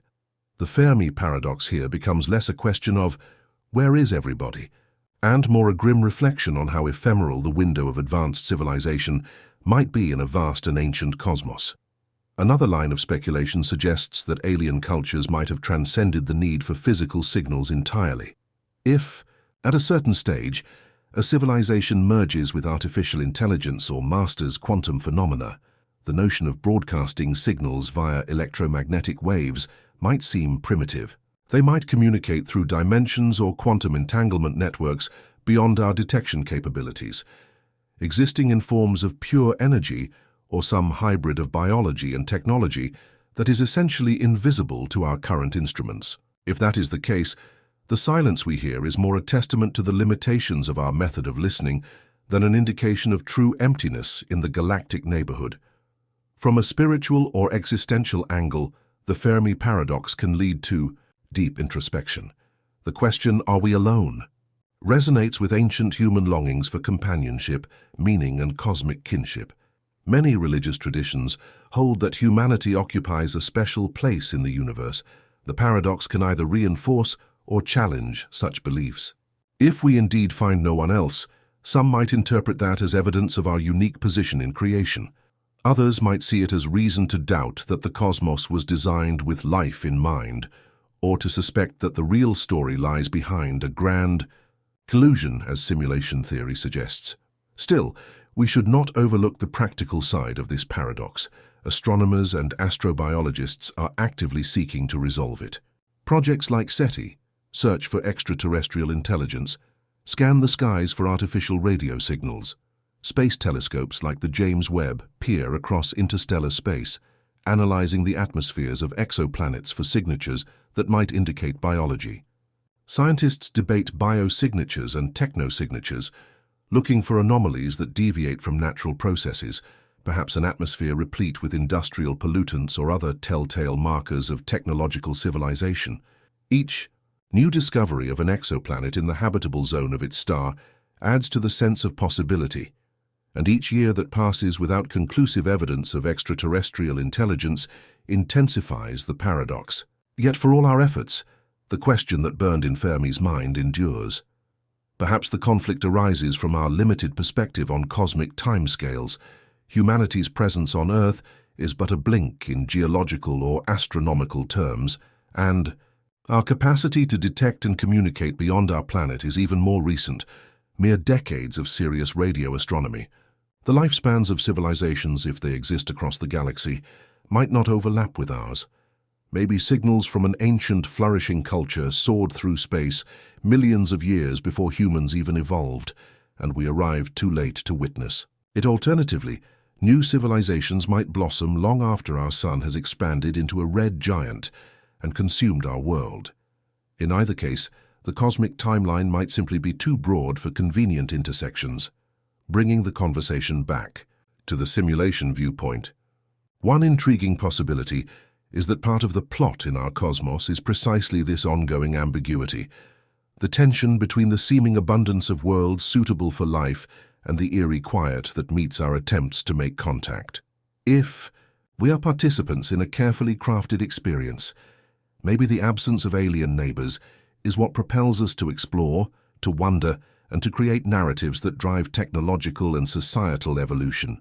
In that sense, the Fermi paradox becomes a central puzzle or quest objective for the human species, pushing us forward, much like the earliest explorers who set sail to find new continents, uncertain of what they might find beyond the horizon. We reflect on the Fermi paradox in tandem with the deeper questions of simulation theory. It becomes clear that these lines of inquiry reinforce one another. The paradox addresses the external puzzle of cosmic emptiness, while simulation theory addresses the possibility that our entire environment might be orchestrated or controlled, thereby explaining that emptiness. Each approach prods us to question the nature of reality, to examine whether our most fundamental assumptions are grounded in truth or in an experience meticulously crafted to feel genuine. In the end, the Fermi paradox invites not only scientific curiosity but also existential introspection. Whether we are physically alone in a vast, indifferent cosmos or figuratively alone in a simulated realm designed to isolate us, we bear the weight of that solitude as we scan the stars. Some find solace in the concept of cosmic uniqueness. Others yearn for the day we confirm that life is more abundant than we ever imagined. Whichever position we lean toward, Fermi's question, "Where is everybody?" continues to echo in the corridors of astronomical research and philosophical debate.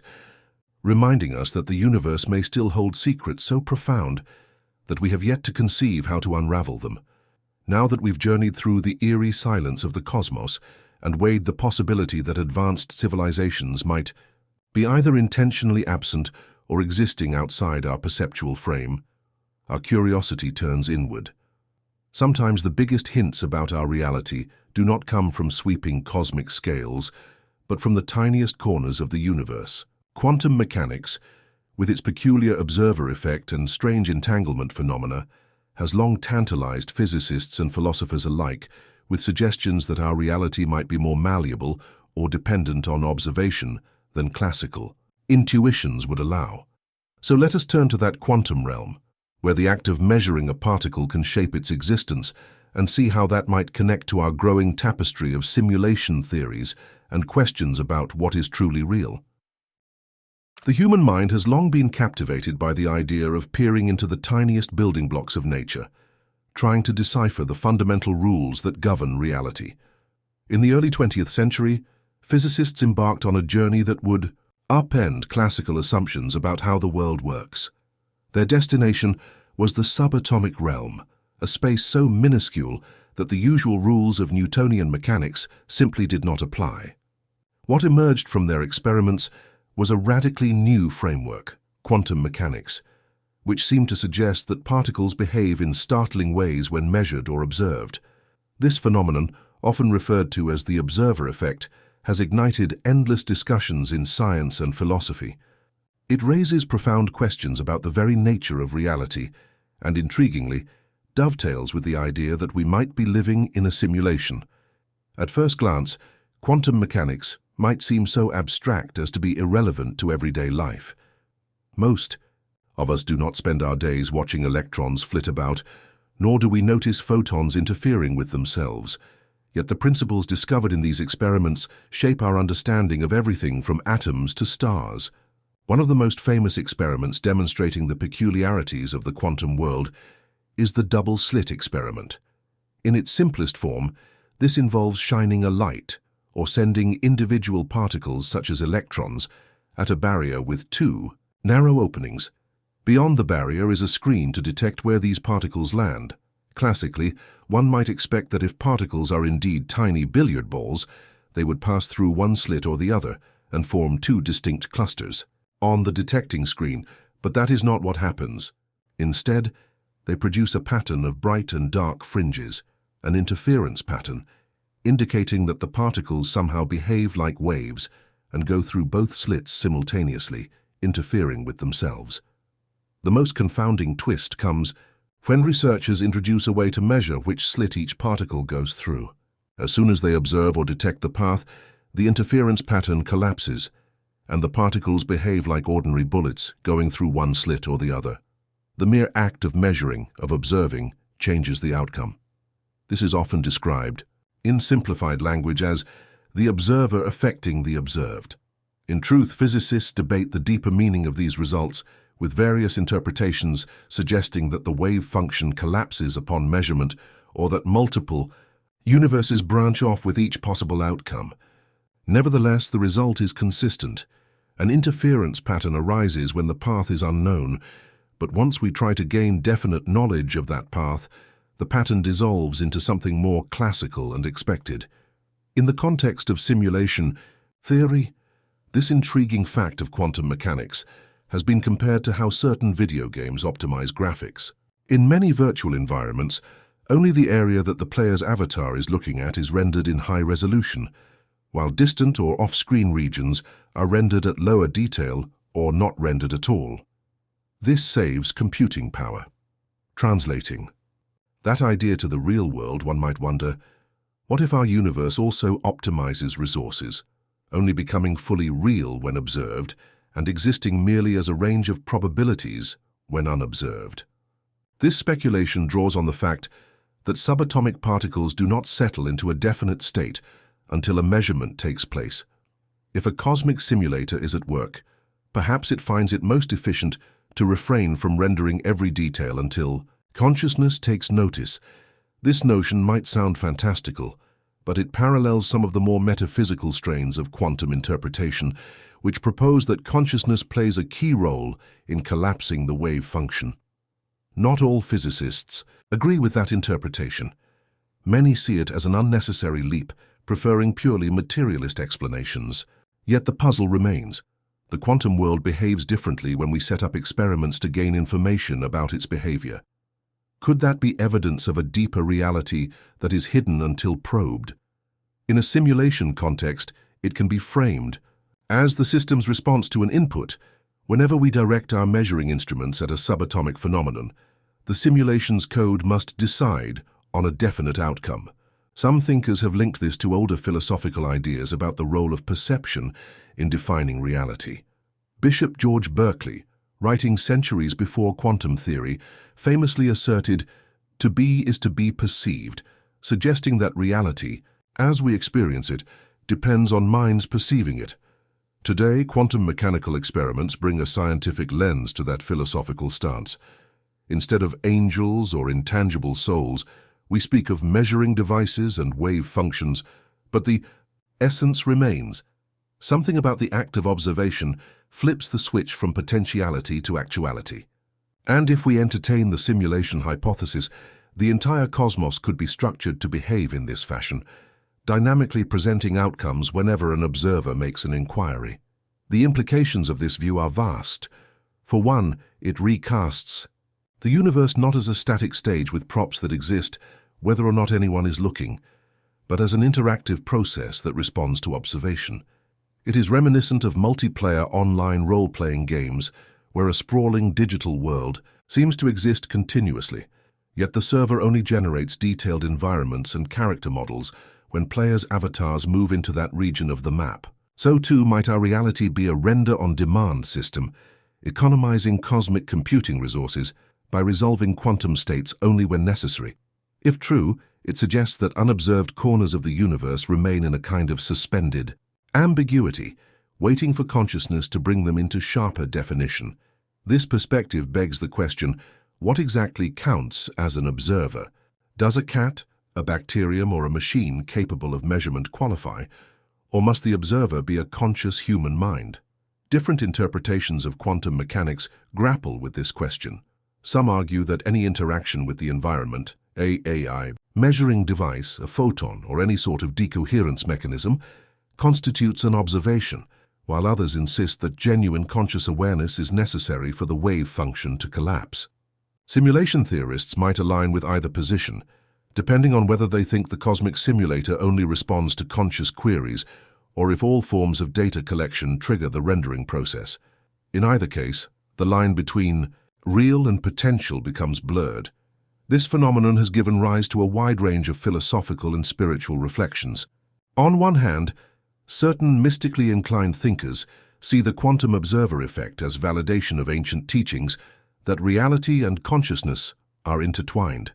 In many Eastern philosophies, for instance, the physical world is sometimes regarded as a manifestation of a deeper universal consciousness. Quantum experiments hint at something in that direction, though they do not necessarily confirm a spiritual worldview. On the other hand, those more grounded in materialist science caution against reading too much into these experiments, emphasizing that observer can mean any interaction that leads to definite outcomes, not necessarily a conscious mind. Still, the parallels to mystical thought remain striking enough to fuel ongoing debate, and the notion of a participatory universe keeps creeping into scientific and philosophical discourse. If we accept, even momentarily, that reality might only come into full being when observed, it opens the door to some striking scenarios. One might speculate that there is no single, all-encompassing universe existing out there in its entirety, but rather a patchwork of realities that different observers instantiate by their observations. In a simulation scenario, this patchwork would be akin to individual gameplay sessions, each triggered whenever a conscious player, or multiple players, focuses on a particular segment of the simulation. Such a view could help explain certain quantum riddles, but it also raises new questions about how all these observer-driven realities cohere into a shared world we appear to agree on. Perhaps the cosmic simulator has advanced synchronization protocols, ensuring that whenever any observer, looks at a particular region or event. The data is consistent with every other observer's experience, a universal save file, so to speak. One might also wonder whether the resource-saving principle goes beyond the quantum scale. Could it be that distant galaxies are not rendered in full detail until we point our telescopes at them? This speculation might seem outlandish, but it resonates with the way modern video games handle off-screen assets. And ironically, it resonates with how cosmologists sometimes describe the observable universe as the horizon of what we can physically interact with, beyond which we can glean little data.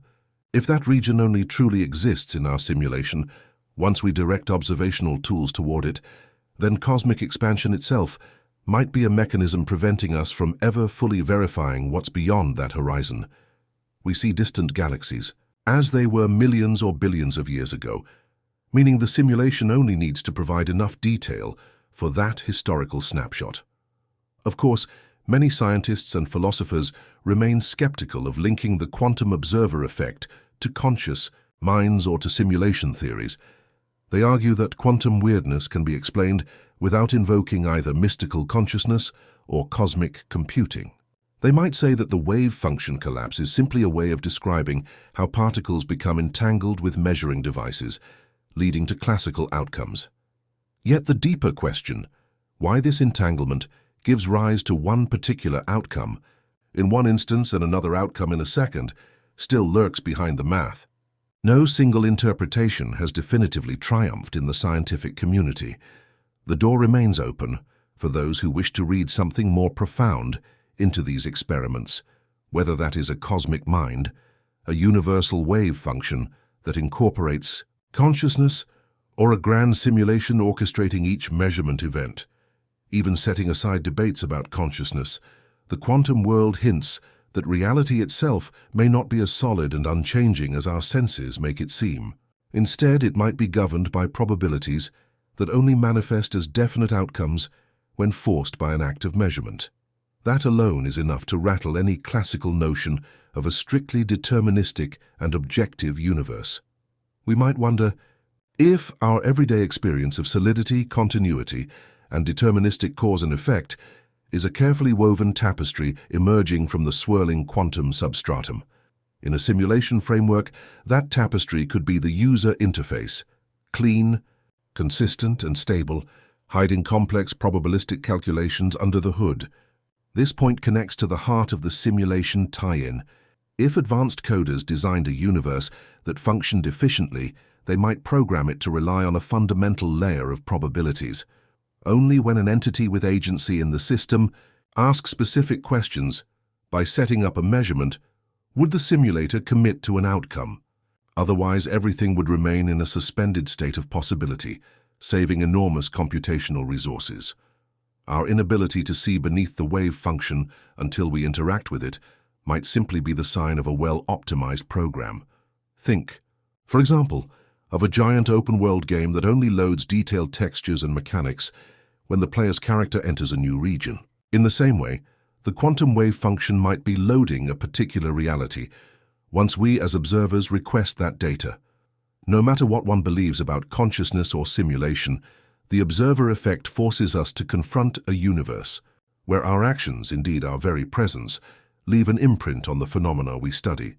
This subatomic interplay of knowledge and outcome resonates with broader human themes, the ways we influence each other merely by paying attention, the way a camera can alter how people behave, the way awareness shapes outcomes in social settings. On the quantum level, it's electrons and photons. On the human level, it's shifting thoughts and emotions. In each case, observation carries weight. These parallels draw in not only physicists, but poets, mystics, philosophers, and lay people, who sense that science is tugging at deeper truths we have yet to fully articulate. The idea that there might be no ultimate objective universe in the sense of classical realism, that instead reality might be interwoven with the observer's act of perception, can be both exhilarating and unsettling. It challenges the assumption that we can step outside and watch the universe from an entirely detached vantage point. Instead, we may forever be participants in the cosmic drama, our observations shaping the script as it unfolds. When placed in the broader context of the simulation hypothesis, quantum mechanics becomes one more thread in the tapestry of suggestive clues. Along with the eerie silence of the cosmos captured in the Fermi paradox, the brain in a vat dilemma, and even Plato's allegory of the cave, quantum mechanics and its observer effect remind us that reality might be far more layered and mysterious than our common-sense impressions suggest. Whether these phenomena truly confirm that we live in a carefully rendered environment or simply highlight the limits of our cognition and experimental methods, they undeniably invite us to keep questioning, keep exploring, and keep our minds open to possibilities that stretch beyond traditional frameworks. And so, as we stand on the threshold of the quantum realm's most baffling implications, we might find ourselves asking, do we detect small glitches or updates in our day-to-day perception that hint at deeper illusions or memory rewrites? Could there be moments where reality appears to shift, leaving behind contradictions or collective confusion? If, as quantum theory implies, observation entangles us with what we measure, perhaps subtle mismatches might crop up on the macro scale too, prompting us to suspect that something is amiss. Such moments, multiplied by the shared experience of thousands or millions of people, might fall under the category of a peculiar cultural phenomenon called the Mandela effect. This phenomenon invites us to explore the possibility that we can't fully trust our recollections, or that the reality we recall has shifted under our feet. Let us now turn our attention to this puzzling experience, which some see as yet another clue that reality might not be as stable as it appears. The term Mandela effect evokes an immediate sense of mystery and curiosity. It refers to a widespread phenomenon in which numerous individuals share a memory that conflicts with documented reality. The name itself comes from a key example. Countless people around the world distinctly recall news reports and public discussions about Nelson Mandela dying in prison during the 1980s. This is, of course, at odds with the official record, which states that Nelson Mandela was released from prison, went on to become president of South Africa, and died decades later in 2013. Those who claim to recall his prison death are not just a few outliers. They sometimes describe news footage, statements from world leaders, and even widespread mourning, all from an event that demonstrably never took place, at least in the historical timeline recognized by mainstream society. In the early days of internet forums and social media, these contradictions might have been dismissed as the products of confused or conflated memories. Yet, over time, more and more examples of collective false memories began to surface, capturing the public imagination and prompting lively debates. One memorable instance arises with the children's book series about a family of anthropomorphic bears. Many readers swear up and down that these were the Berenstain Bears, spelled with an E before the final N. In fact, they insist they grew up seeing it that way on the covers, but if you inspect the actual books, you'll find Berenstain with an A. People familiar with both the family of characters and the brand's merchandising claim they could not possibly be misremembering such a basic detail. Yet, the historical record and existing copies of the books all confirm Berenstain. Another widely cited instance involves the iconic Star Wars line from the 1980 film The Empire Strikes Back. Ask a random person on the street to quote Darth Vader's famous revelation to Luke, and they'll almost certainly say, "Luke, I am your father." Yet the actual line in the film is, "No, I am your father." That one missing word may seem trivial, but it has become entrenched in pop culture, appearing on t-shirts, parodies, and in everyday references. At some point, this misquoted version took root so strongly that it eclipsed the original line in many people's minds. When audiences discover the real dialogue, it often feels jarring, as if the entire world decided to rewrite a simple statement overnight. What makes the Mandela effect so alluring is that it isn't just about one person misremembering a detail. It involves entire groups, sometimes massive groups, recalling the same incorrect information. This begs the question, how do so many people converge on the same false memory? Psychologists and neuroscientists offer a variety of explanations. One possibility is that our brains are more malleable than we like to think. Memory, rather than functioning like a video recording of events, is reconstructive in nature. Each time we recall something, we essentially rebuild the memory from fragments, adding new details or conflating experiences from different times in our lives. Social interactions also shape our recollections. If a friend confidently describes something that diverges from your original memory, your mind may alter its records to accommodate this new narrative, especially if it seems plausible.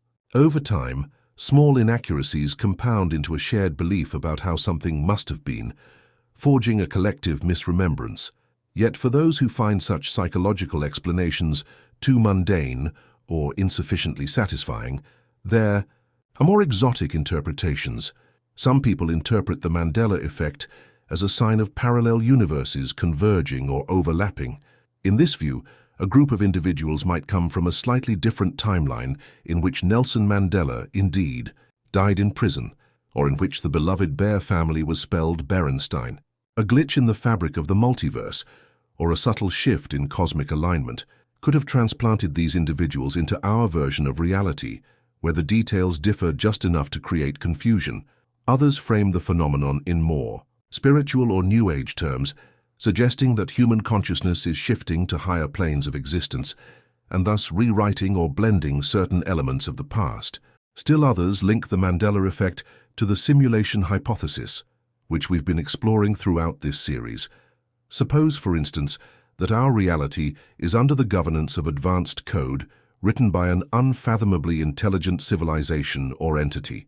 If so, could occasional discrepancies, like the memory of one letter in a book series or a famous quote in a movie, indicate that the code has been patched or updated, altering the historical record in the process? The concept here is that everything we observe is subject to the rules of this grand simulation, and if the programmers decide to tweak some variables, our memories might not always sync with the new version.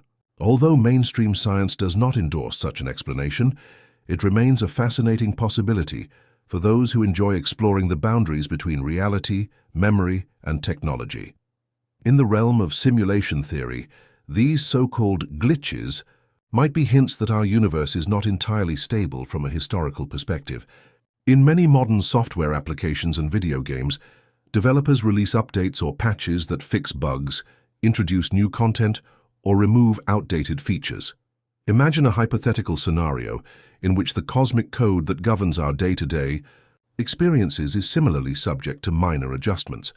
Perhaps an insignificant detail like the spelling of Berenstein was changed for reasons we can't perceive. Maybe it was an optimization in the code or a subtle shift in branding. Within the simulation's storyline, people who recall the old version remain faithful to what they personally experienced, while the updated version in our current reality reflects the patch. Those who embrace this perspective often use terms such as timeline shift, suggesting that our reality is fluid and can spontaneously rearrange itself without our conscious approval. This idea might sound far-fetched, but it resonates in a world where we see digital technology rewriting information all the time. Websites revise articles without leaving a trail of previous versions. Social media posts can be edited and search. Algorithms reorient how we discover and recall information.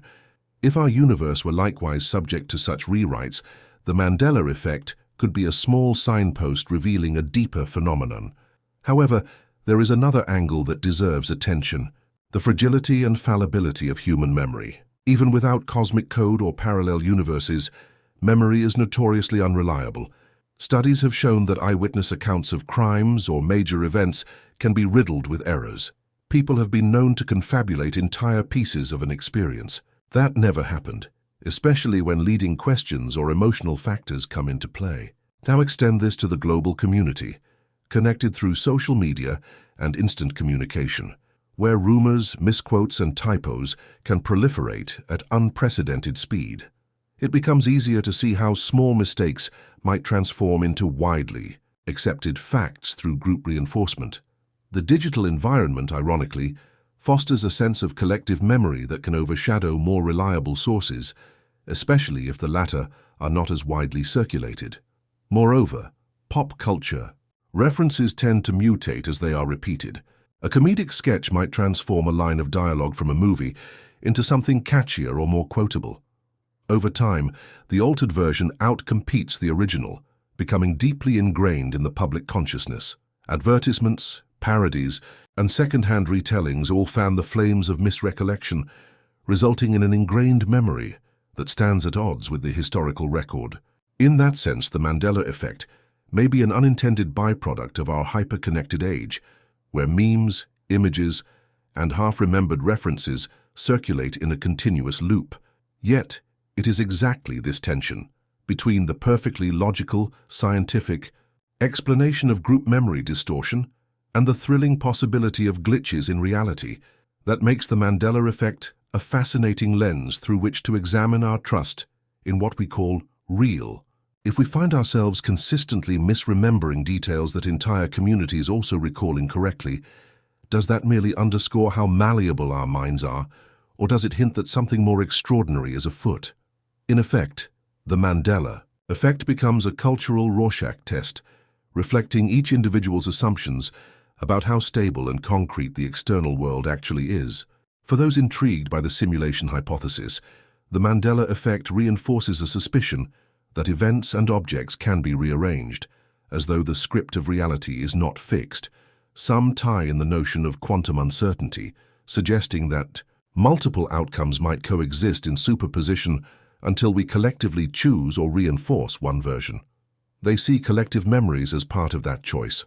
If enough people believe Berenstein, reality might eventually correct itself or flip to that new normal, except that some recall the old version, leading to confusion and speculation about a mass shift in historical facts.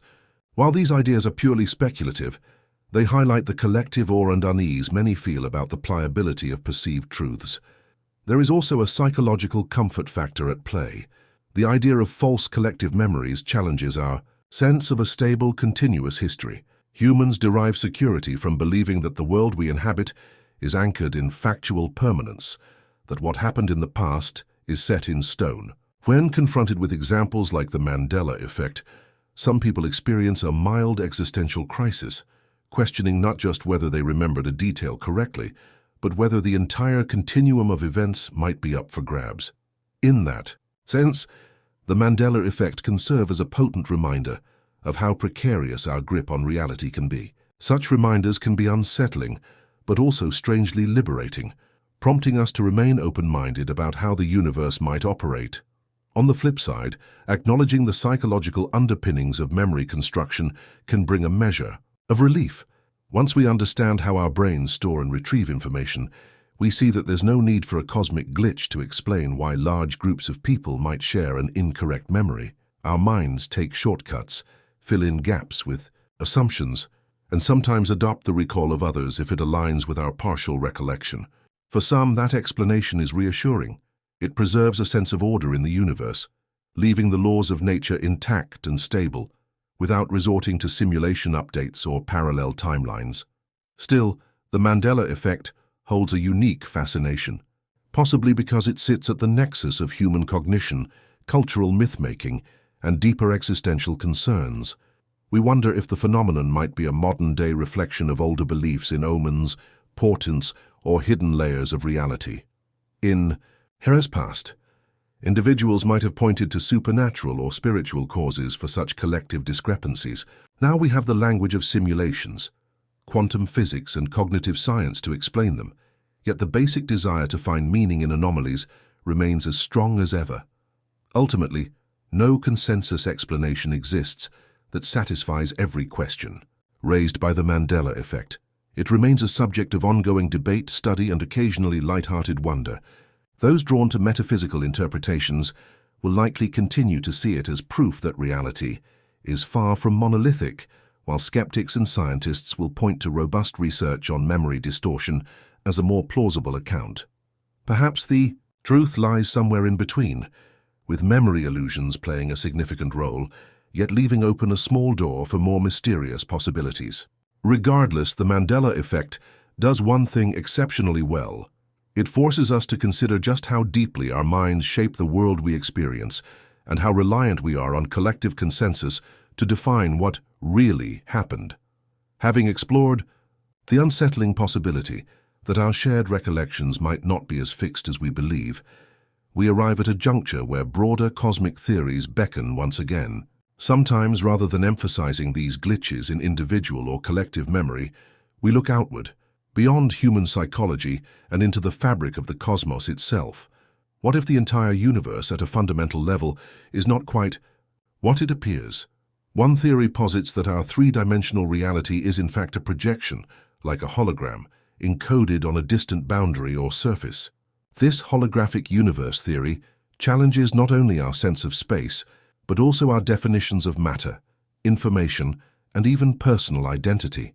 It asks us to consider that what we see, feel, and inhabit might be akin to the images in a hologram, real enough to our perceptions, but at the core, a two-dimensional code unraveling itself into three-dimensional form. And so, our exploration continues, shifting from the curious phenomenon of collective memory slips to a grand, cosmic-scale claim that the universe itself may be a grand illusion. The idea that our universe might be, at a fundamental level, a hologram is one of the most provocative developments in modern theoretical physics. Unlike the science fiction notion of a hologram as a ghostly 3D image floating in space, the holographic principle in physics proposes something more subtle.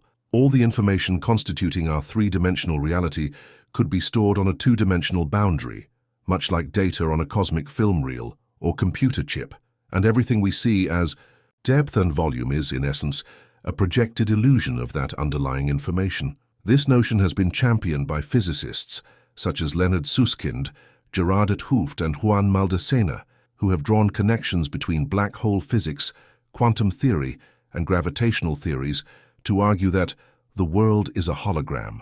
To appreciate the leap of imagination involved, it can help to recall a more familiar example of how information can be compressed or encoded in fewer dimensions. If you've ever held a DVD, yes, a small flat disc only a few millimeters thick, then you've held a physical object that contains enough data to display a fully rendered motion picture in vibrant color and sound. When played, the movie appears to have depth, perspective, and movement, as though it were taking place in a lifelike three-dimensional environment. Yet all of that visual and auditory information is encoded on a flat disk. The holographic principle suggests a similar scenario for our entire universe, though on a scale that staggers the imagination. Rather than storing the data of a single film, the cosmic surface, often theorized to be located at the boundary of the universe or the boundary of certain high-gravity regions like black holes, would contain all the details necessary to render everything we observe in our 3D world, from galaxies and quasars to planets and living beings. At first, the claim that our seemingly vast 3D universe might be encoded on a two-dimensional boundary feels counterintuitive, even fantastical. How could something so immense and richly detailed be nothing more than an elaborate projection? The motivation for this line of thinking actually comes from deep problems in theoretical physics, particularly concerning black holes and the nature of information. According to the laws of quantum mechanics, information cannot be destroyed. But black holes, governed by Einstein's theory of general relativity, seem to present a paradox.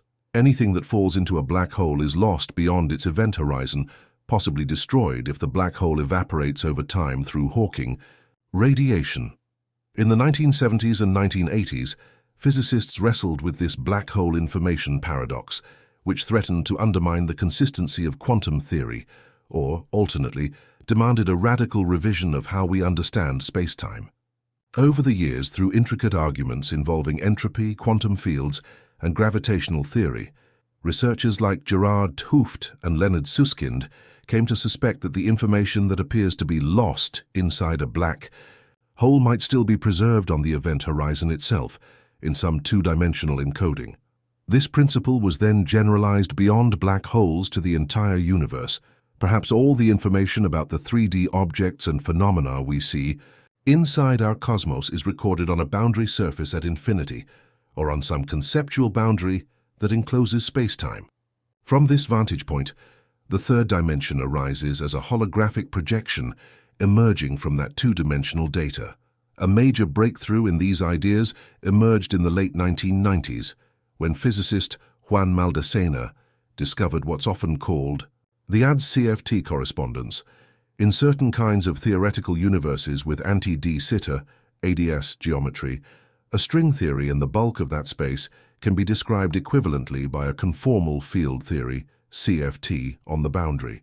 Though our universe does not appear to be anti-de Sitter in geometry, current observations suggest it is closer to flat or slightly de Sitter due to the acceleration of cosmic expansion. The ADS-CFT correspondence became a powerful demonstration that a lower dimensional theory without gravity can fully describe a higher dimensional theory with gravity. In simpler terms, it's a rigorous case in which the holographic principle holds true mathematically. While these theoretical frameworks might seem remote from everyday life, they have extraordinary implications for how we conceptualize reality. If our universe adheres to a holographic principle, then we might literally be living in a domain where everything we do is recorded on a cosmic boundary. Our sense of inhabiting a vast 3D landscape could be akin to the way characters in a high-end virtual reality game perceive depth and space, when, in fact, the real data of their existence resides in the flat arrays of code and graphics on a server. This perspective blurs the lines between physical reality and something more akin to digital illusion or projection. Although the holographic principle is not automatically the same as the simulation hypothesis, the two ideas resonate with each other.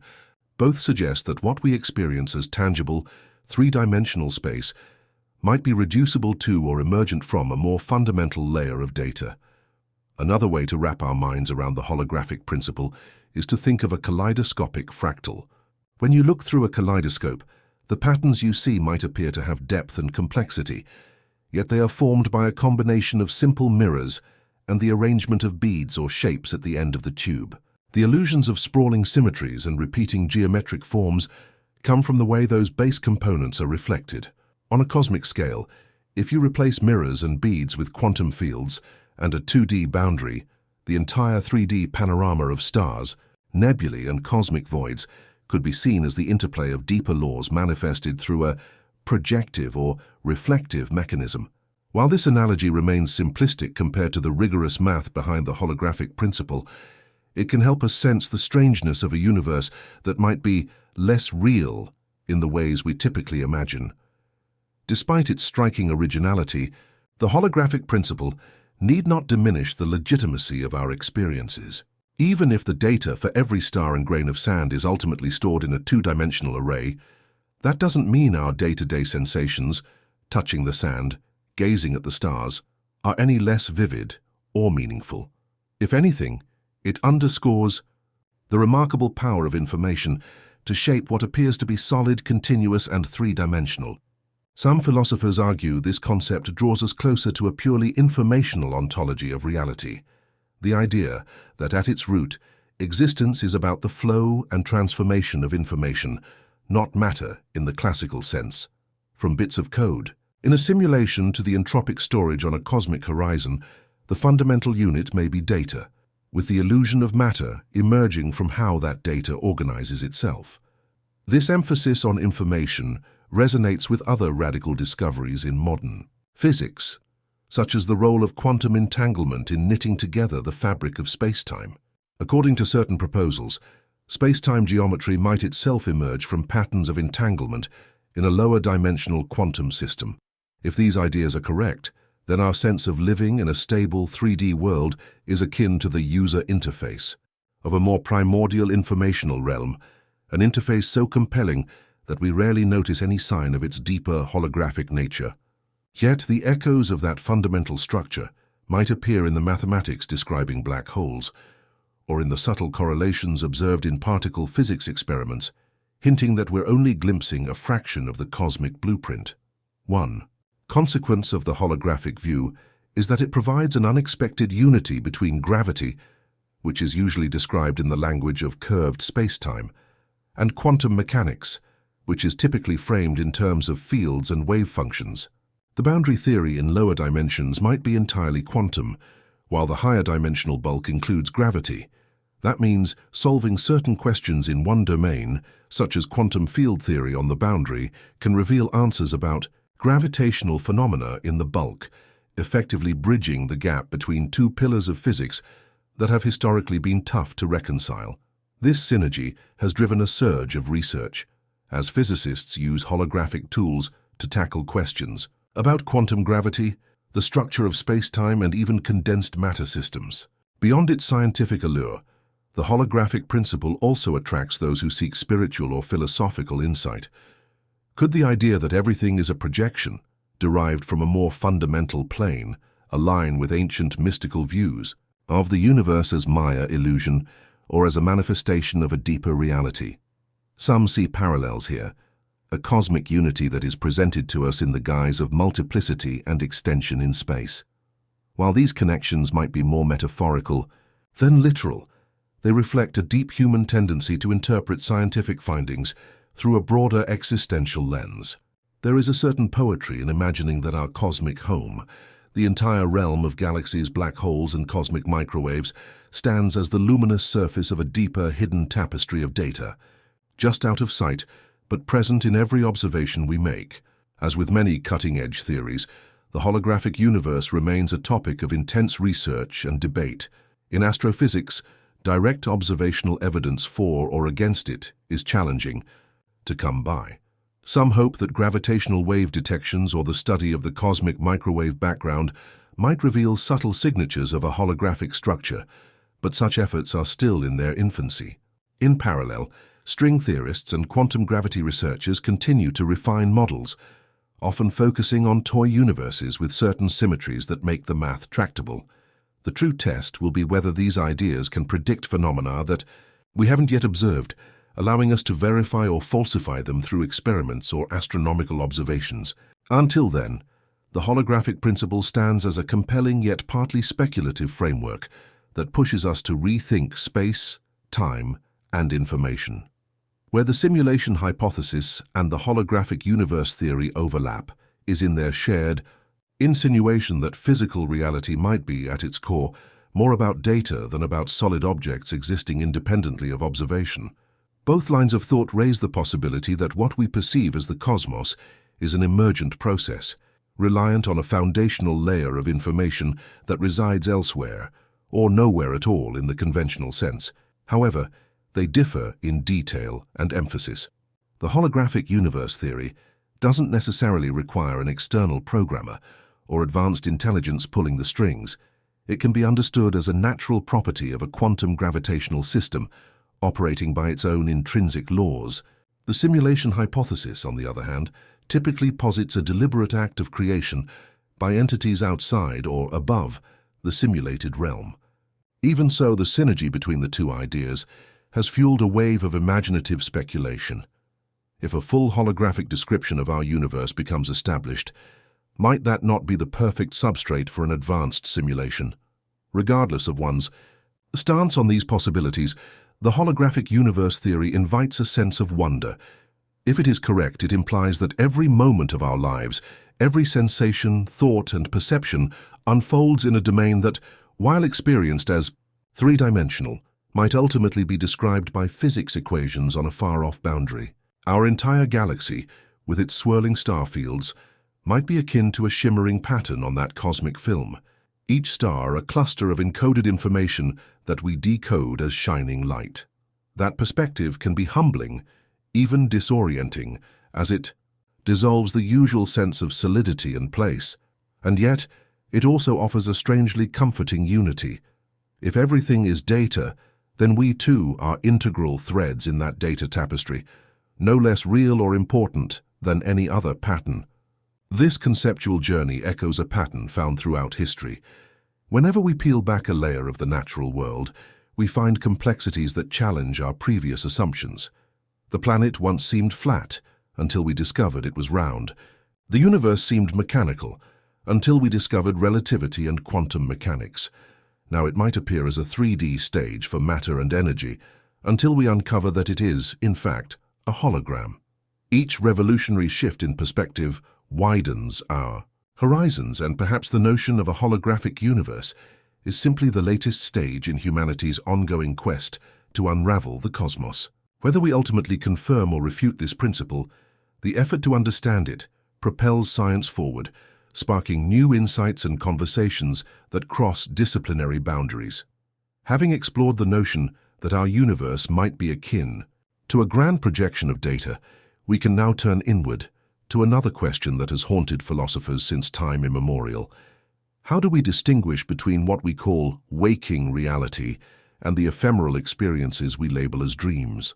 If a three-dimensional cosmos can be generated from a two-dimensional boundary, if reality can exist as waves of probability until observed, if illusions and misremembered details can throw our sense of history into doubt, then might our everyday experiences be no more real, in essence, than the shifting landscapes of our dreams? This question leads us to the dream argument, a philosophical thought experiment that draws us away from cosmic scales and points us squarely toward the mysterious interplay of mind and reality. Let us now delve into whether our waking life is truly different from a dream, and if so, how we might ever be sure. The idea that life might be no more substantial than a dream has nagged at the human psyche for millennia. Numerous philosophers and spiritual traditions have challenged the assumption that our waking experiences accurately reflect a stable, external reality. René Descartes and the ancient Chinese philosopher Zhuangzi are two famous voices in this conversation, each posing unsettling variations of a question that cuts to the heart of how we know anything at all. How do I know I'm not dreaming? Right now? This line of reasoning, often called the dream argument, compares the experience of wakeful life to dreams so vivid that they convincingly mimic reality. Because it is difficult, or sometimes impossible, to recognize the illusory nature of a dream until we awaken, the argument suggests that any state we call waking life might itself be a dream from which we have yet to awake. One of the most famous iterations of this notion comes from Zhuangzi, who recounted a parable. He once dreamt that he was a butterfly, fluttering about with no awareness of being Zhuangzi the man. When he awoke, he pondered whether he was really Zhuangzi, who had dreamed of being a butterfly, or instead a butterfly now dreaming that he was Zhuangzi.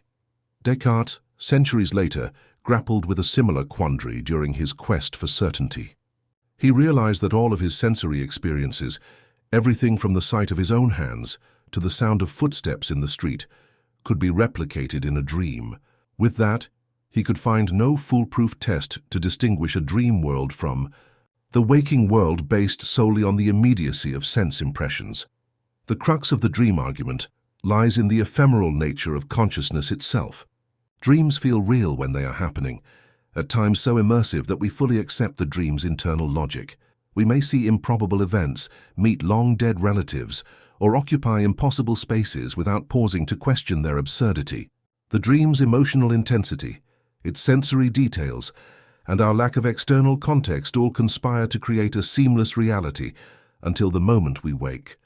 Only then, in the aftermath of returning to a consistent set of physical laws and social constraints, do we look back on the dream and recognize it as a fabrication of our sleeping mind.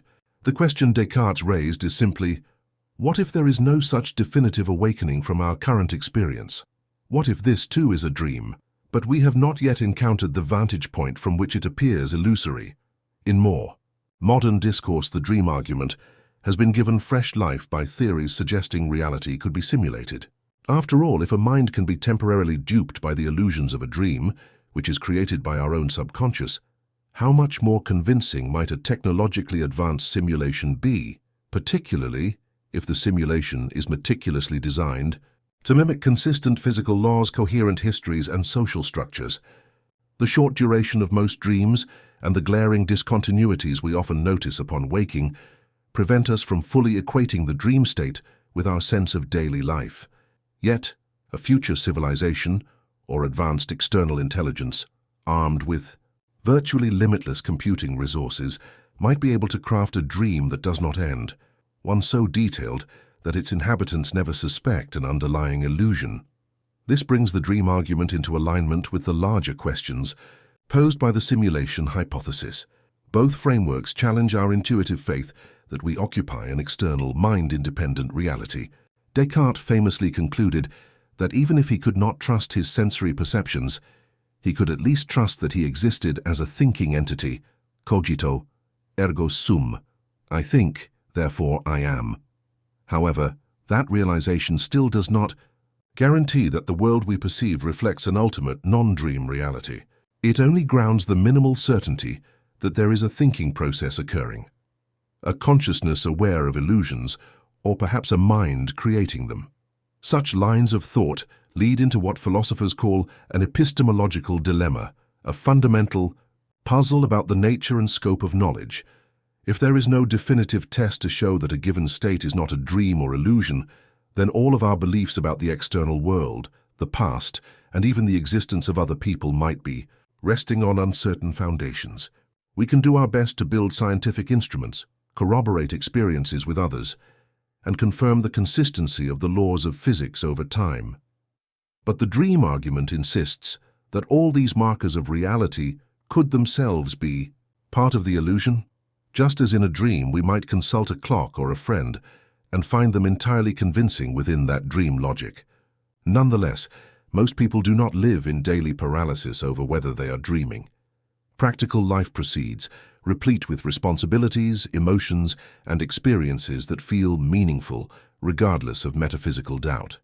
Yet, the emotional resonance of the dream argument can be profound, especially when one steps back from routines and contemplates the bigger picture of existence. If everything could be a dream, or by extension, a simulation, what does that imply about our worries, our achievements, and our relationships? For some, it might be unsettling to consider that the entire tapestry of human history could unfold in a dream-like illusion, lacking any external anchor of truth. For others, the notion is oddly liberating, suggesting that our perceived constraints might be more malleable than we realize, and that even the harsh realities we take for granted might not be as absolute as they appear. Philosophically, one might think of the dream argument as a conceptual sibling to Plato's allegory of the cave. Both articulate how deeply people can be mistaken about the nature of reality. In the cave allegory, prisoners take shadows for the entire universe because they have never encountered the objects and fire casting them. In the dream scenario, we might be similarly confined to a mental or virtual reality, ignorant of what genuine wakefulness might feel like. The parallel ends with the difference that, in Plato's story, the prisoner escapes the cave and encounters a higher truth in the sunlight, whereas in the dream argument, the dreamer's awakening might be only hypothetical or might lead to another dream ad infinitum. This infinite regression is haunting. If every awakening could merely be into another layer of illusion, then the search for a final bedrock reality may be forever elusive. The dream argument also intersects with cultural and religious narratives that discuss the world as illusion. In some Eastern traditions, daily life is often likened to a dreamlike state called Maya. Practitioners are encouraged to pursue spiritual awakening, which would be akin to recognizing that everyday appearances are transitory and insubstantial. This awakening, while it may not provide scientific evidence about the physical nature of the cosmos, parallels the experiential realization described by those who have lucid dreams. A lucid dreamer becomes aware within the dream that they are dreaming, which can trigger a shift in perception and behavior. They might manipulate the dream environment, recognize dream characters as constructs, and experience a sense of freedom that is unavailable in normal dream states. For those who believe waking life is analogous to a dream, the ultimate goal is a kind of lucid living, a state of continuous awareness that these experiences too may be illusory. If we apply that perspective to the simulation hypothesis, one might think of lucid living as becoming aware that we are in a simulated environment. This awareness could, in some hypothetical scenario, grant us certain powers or freedoms within the code. Or conversely, it might lead us to realize that our sense of individual autonomy is part of the program, leaving us both enlightened and limited at once. Speculative fiction often explores these themes, showing heroes who glimpse the underlying matrix of their world and either rebel against it or learn to manipulate it. Whether such control is feasible outside of literature remains an open question, but the imagery resonates powerfully in popular culture, precisely because it touches on a primal question: what if what we call reality is not the final word? Emotional resonance of the dream argument thus extends beyond mere idle curiosity. For instance, individuals who ponder these ideas deeply might feel a release from day-to-day anxieties. If reality, as we experience it, might be a dream or simulation, then every stressor, financial worries, social conflicts, even the looming specter of mortality, could be less absolute than it seems. At the same time, others might respond with existential dread, perceiving a lack of solid ground under their feet. If we cannot be sure that anything is truly real, how do we find purpose or anchor moral values? The dream argument does not prescribe an emotional stance. It merely opens the door to a radically uncertain universe, leaving it up to each person to decide how to interpret that possibility. In philosophical circles, the challenge remains to find a decisive argument or piece of evidence that could confirm we are not in a dream or that we are not in a simulation. Descartes turned to the notion of a benevolent God who would not deceive him about the basic structure of reality, but such theological reasoning does not convince everyone.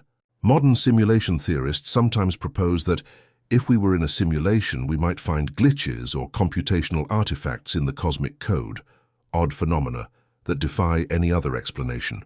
But as we have seen with quantum mechanics, the illusions of memory and the potential subtlety of cosmic design, it is challenging to isolate any phenomenon that unequivocally screams, "This is a glitch," rather than "This is a natural part of a very complex system."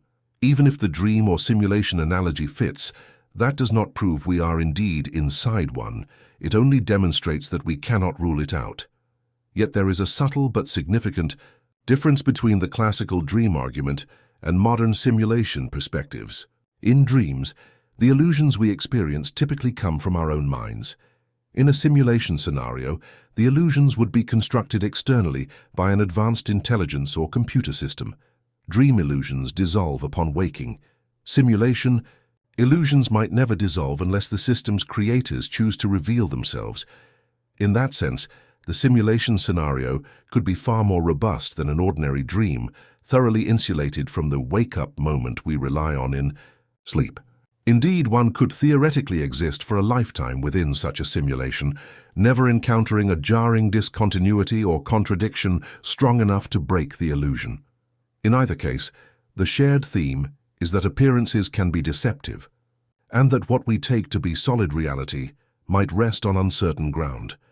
This acknowledgement can breed humility, reminding us that our senses and even our intellect might not be the final arbiters of truth. Many philosophers and mystics see value in such humility, as it keeps the mind open to further discovery. It encourages a stance of curiosity rather than dogmatic certainty, a willingness to question even the most basic assumptions about existence. In a world that can sometimes seem unshakably concrete and determined by physical laws, the dream argument returns us to the childlike wonder of possibly being adrift in a vast illusory tapestry. It is also noteworthy that these philosophical puzzles persist regardless of how advanced our scientific understanding becomes. Even if we perfectly map brain activity during dreams or develop intricate theories of cosmic evolution, the existential puzzle remains. How do we distinguish the final, true reality from an exquisitely rendered copy or an elaborate mind-generated fantasy? Some scientists might take comfort in the fact that science has proven its practical worth. It allows us to build rockets, cure diseases, and manipulate the environment in ways that would be impossible if our models were not at least partially accurate. Yet the dream argument gently counters that utility does not necessarily equate to metaphysical truth. Even within a dream, we can achieve consistent goals that make sense in that dream's context, without it having to be ultimate reality. Ultimately, the dream argument stands as a testament to the enduring power of philosophy to unsettle our most cherished assumptions. It does not necessarily mean that life as we know it lacks value. To the contrary, many who grapple with the idea find renewed appreciation for each moment, precisely because they realize the transient, uncertain nature of experience. Whether we frame it as a dream, a simulation, or a cosmic drama staged by powers unknown, the essence of our subjectivity remains.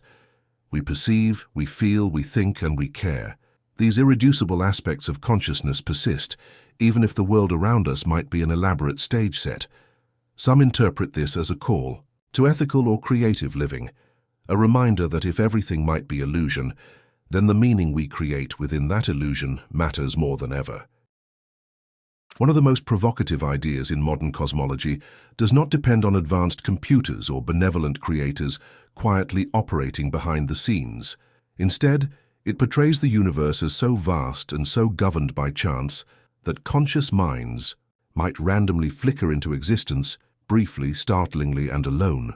This notion is captured by the term Boltzmann brain, named in homage to the Austrian physicist Ludwig Boltzmann, whose work in the late 19th century advanced our understanding of statistical mechanics.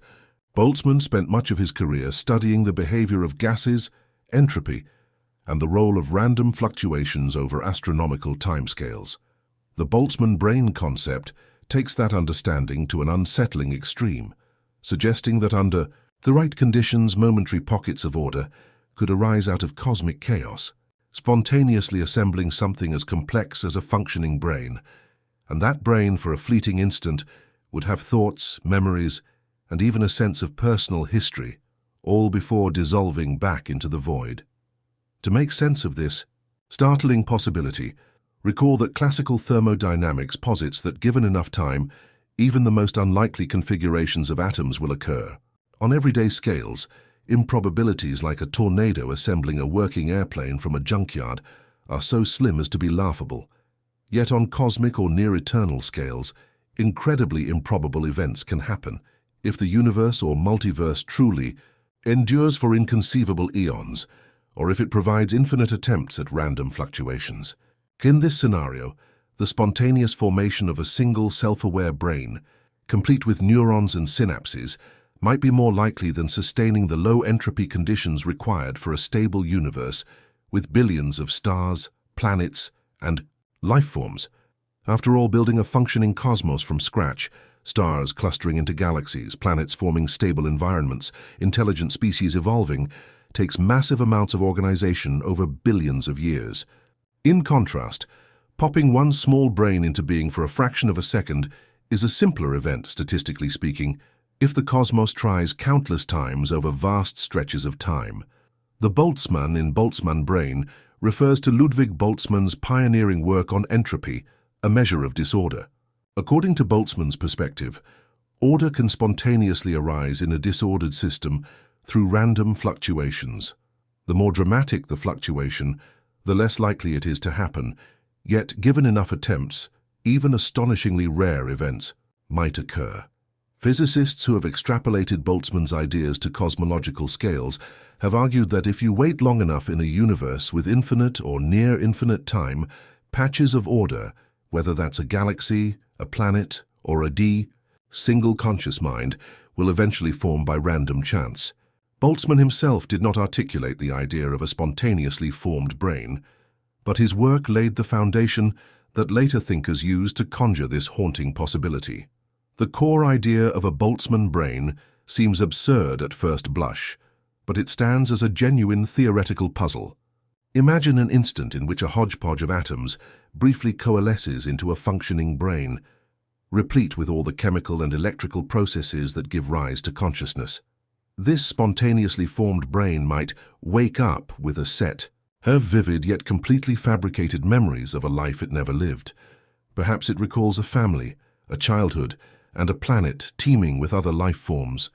In the next millisecond, or the next nanosecond, its carefully balanced structure falls apart, returning to the cosmic soup from which it emerged.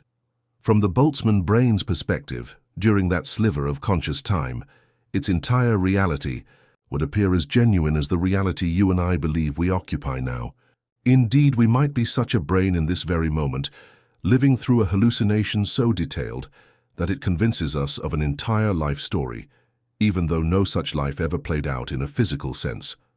One of the more unsettling implications of Boltzmann brain logic is that by certain calculations, it may be statistically more likely that you exist as a lone, spontaneously created brain than as part of a coherent civilization in a vast and intricately ordered universe. In a cosmos where entropy inexorably increases, with random fluctuations being the main mechanism to generate momentary order, constructing a single, deluded brain could be far easier than sustaining planets, stars, and biospheres. If that's the case, everything you experience might be a fleeting spark of consciousness that has no external world to corroborate it. The entire narrative of human history and cosmic evolution could be an elaborate mental tapestry conjured in the blink of an eye. Needless to say, this idea is both philosophically explosive and existentially jarring. It calls into question the fundamental reliability of our observations about the universe. If we cannot be certain that the world we see around us is truly out there, how can we trust any scientific theories we build upon those observations? After all, the laws of physics we derive from experiments are based on measurements we assume are anchored in a stable reality. Yet if we exist in a fleeting Boltzmann brain scenario, all of those measurements might be illusions, stored in our fabricated neural pathways, with no external reference at all. What begins as a playful extrapolation of physics ends in an epistemological and ontological quagmire. Some cosmologists use the concept of Boltzmann brains as a cautionary tale when constructing models of the universe. A physically good model, they argue, should not lead to a situation in which Boltzmann brains outnumber real observers. If your theory implies that most conscious observers in the cosmos are just ephemeral brains that pop in and out of existence, then either the universe is truly that bizarre, or the theory itself is in need of revision. Researchers hoping to avoid the Boltzmann brain paradox sometimes posit certain expansions of the universe or thermodynamic conditions that reduce the likelihood of these random fluctuations, or they argue that we shouldn't accept a model which leads to the conclusion that everything is probably a cosmic daydream. The debate remains open, reflecting the lively interplay between physics, probability, and philosophy. Interestingly, the Boltzmann brain scenario lines up with many of the simulations or illusions we've considered earlier. In the simulation hypothesis, a sophisticated program might generate conscious beings and give them a false history. With Boltzmann brains, random fluctuations take the place of programmers, leading to a spontaneously generated but equally false history. In both cases, the being experiences a reality it assumes is genuine, without realizing how ephemeral or artificial it might be. From an external standpoint, the difference is who or what is orchestrating the event, an advanced cosmic intelligence in the simulation argument versus the brute randomness of nature in the Boltzmann scenario. But for the inhabitant of that illusion, be it you, me, or a hypothetical brain forming out of the quantum foam, the effect is the same, an utterly convincing, possibly fleeting sense of an entire life or universe. Beyond its purely theoretical aspects, the Boltzmann brain concept can evoke deep emotional reactions. One might initially find it horrifying to think of consciousness adrift in the void with no real grounding. Another reaction might be fascination at the sheer strangeness of a cosmos that can, through random chance, generate moments of sentience. For some, it diminishes the weight of everyday anxieties. If everything might be an instant's hallucination, why get so entangled in stress and worry? Others, by contrast, find it unsettling that reality's solidity could be so fragile, prompting existential dread about whether anything we do has lasting significance. Yet, much like the dream argument or the brain in a vat scenario, the idea of Boltzmann brains collides with the practical reality that we appear to share a consistent world, with stable physical laws, historical continuity, and overlapping observations among billions of people. At first glance, that consistency seems quite unlike the ephemeral pop-in and pop-out existence of a single random fluctuation. Certainly, the notion that we're all spontaneously assembled illusions might not feel plausible when we reflect on the complexity and timescale of our daily lives. That said, the Boltzmann brain argument doesn't demand that we accept it as the correct explanation for our existence. Instead, it highlights an extreme boundary case in theoretical cosmology, testing our assumptions about entropy, probability, and the nature of the universe. One way to reconcile our stable world with the Boltzmann brain worry is to point out that while improbable events can happen given infinite time, stable universes that foster life might still be more probable under certain initial conditions or fundamental laws. Another angle is that some cosmologists suspect a cosmic beginning in the Big Bang, followed by expansions and cooling phases that make random fluctuations of such complexity exceedingly rare. On top of that, there's the anthropic principle, suggesting that we should not be surprised to find ourselves in a coherent environment, because only in such environments can observers like us exist. If we were a lone Boltzmann brain, we would have no reference for a stable environment at all. So maybe the fact we perceive order and history is evidence that we're in an actual universe rather than a momentary blip. Still, the Boltzmann brain conundrum endures as a philosophical needle that pricks our complacency. It reminds us that no matter how thoroughly we describe the cosmos, no matter how confident we are in the continuity of our experience, we remain vulnerable to the logical possibility that everything we know could be the ephemeral byproduct of chance. This vulnerability resonates with other illusions we've discussed: illusions of memory, illusions of measurement, illusions crafted in simulations, or illusions embedded in a holographic framework. In each case, our deepest convictions about reality come under scrutiny. To some extent, the Boltzmann brain thought experiment also fosters a renewed respect for consciousness. That fleeting instant of awareness, with its capacity to hold memories, hopes, and subjective experience, is so intricate that it can only rarely be thrown together by mere randomness. Yet even that slim chance is non-zero when we consider the vastness of cosmic scales. In a sense, the universe is either far more stable, and thus keeps Boltzmann brains at bay, or far more peculiar, allowing them to proliferate, than our everyday intuitions prepare us to believe. As we bring our exploration full circle, from the simulation hypothesis to Plato's allegory of the cave, from the brain in a vat to quantum observer effects, and the possibility of a holographic universe, the Boltzmann brain idea ties a final bow around these existential quandaries. In each scenario, we confront the possibility that what we deem real could be a carefully staged or randomly assembled construct, whether guided by superintelligent programmers, conjured by cosmic codes, or emerging briefly from quantum randomness. Our perceived world might not be the ultimate bedrock, we imagine. And while science and philosophy strive to tell us more about the cosmos, they also reveal ever deeper mysteries, suggesting that genuine certainty might remain forever elusive.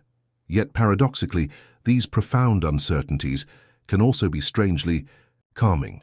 By entertaining these wild possibilities, we gain perspective on the fragility and wonder of consciousness.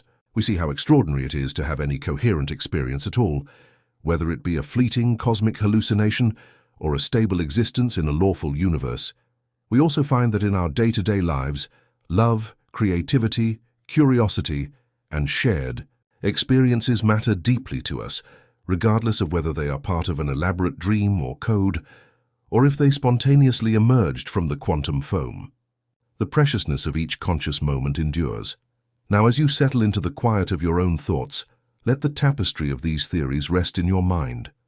Whether we are living in a meticulously rendered simulation, inhabiting a holographic universe, drifting through a collective dream, or momentarily sparking into being as a Boltzmann brain, the very act of pondering such possibilities testifies to our innate hunger for meaning. Perhaps we will one day discover definitive answers, or perhaps the journey itself and the questioning that propels it is the true essence of being alive. So let the mysteries of reality accompany you as you drift off to sleep. Let them circle around you like gentle fireflies in the dark, each one a tiny glowing question illuminating the ever-deepening depths of existence.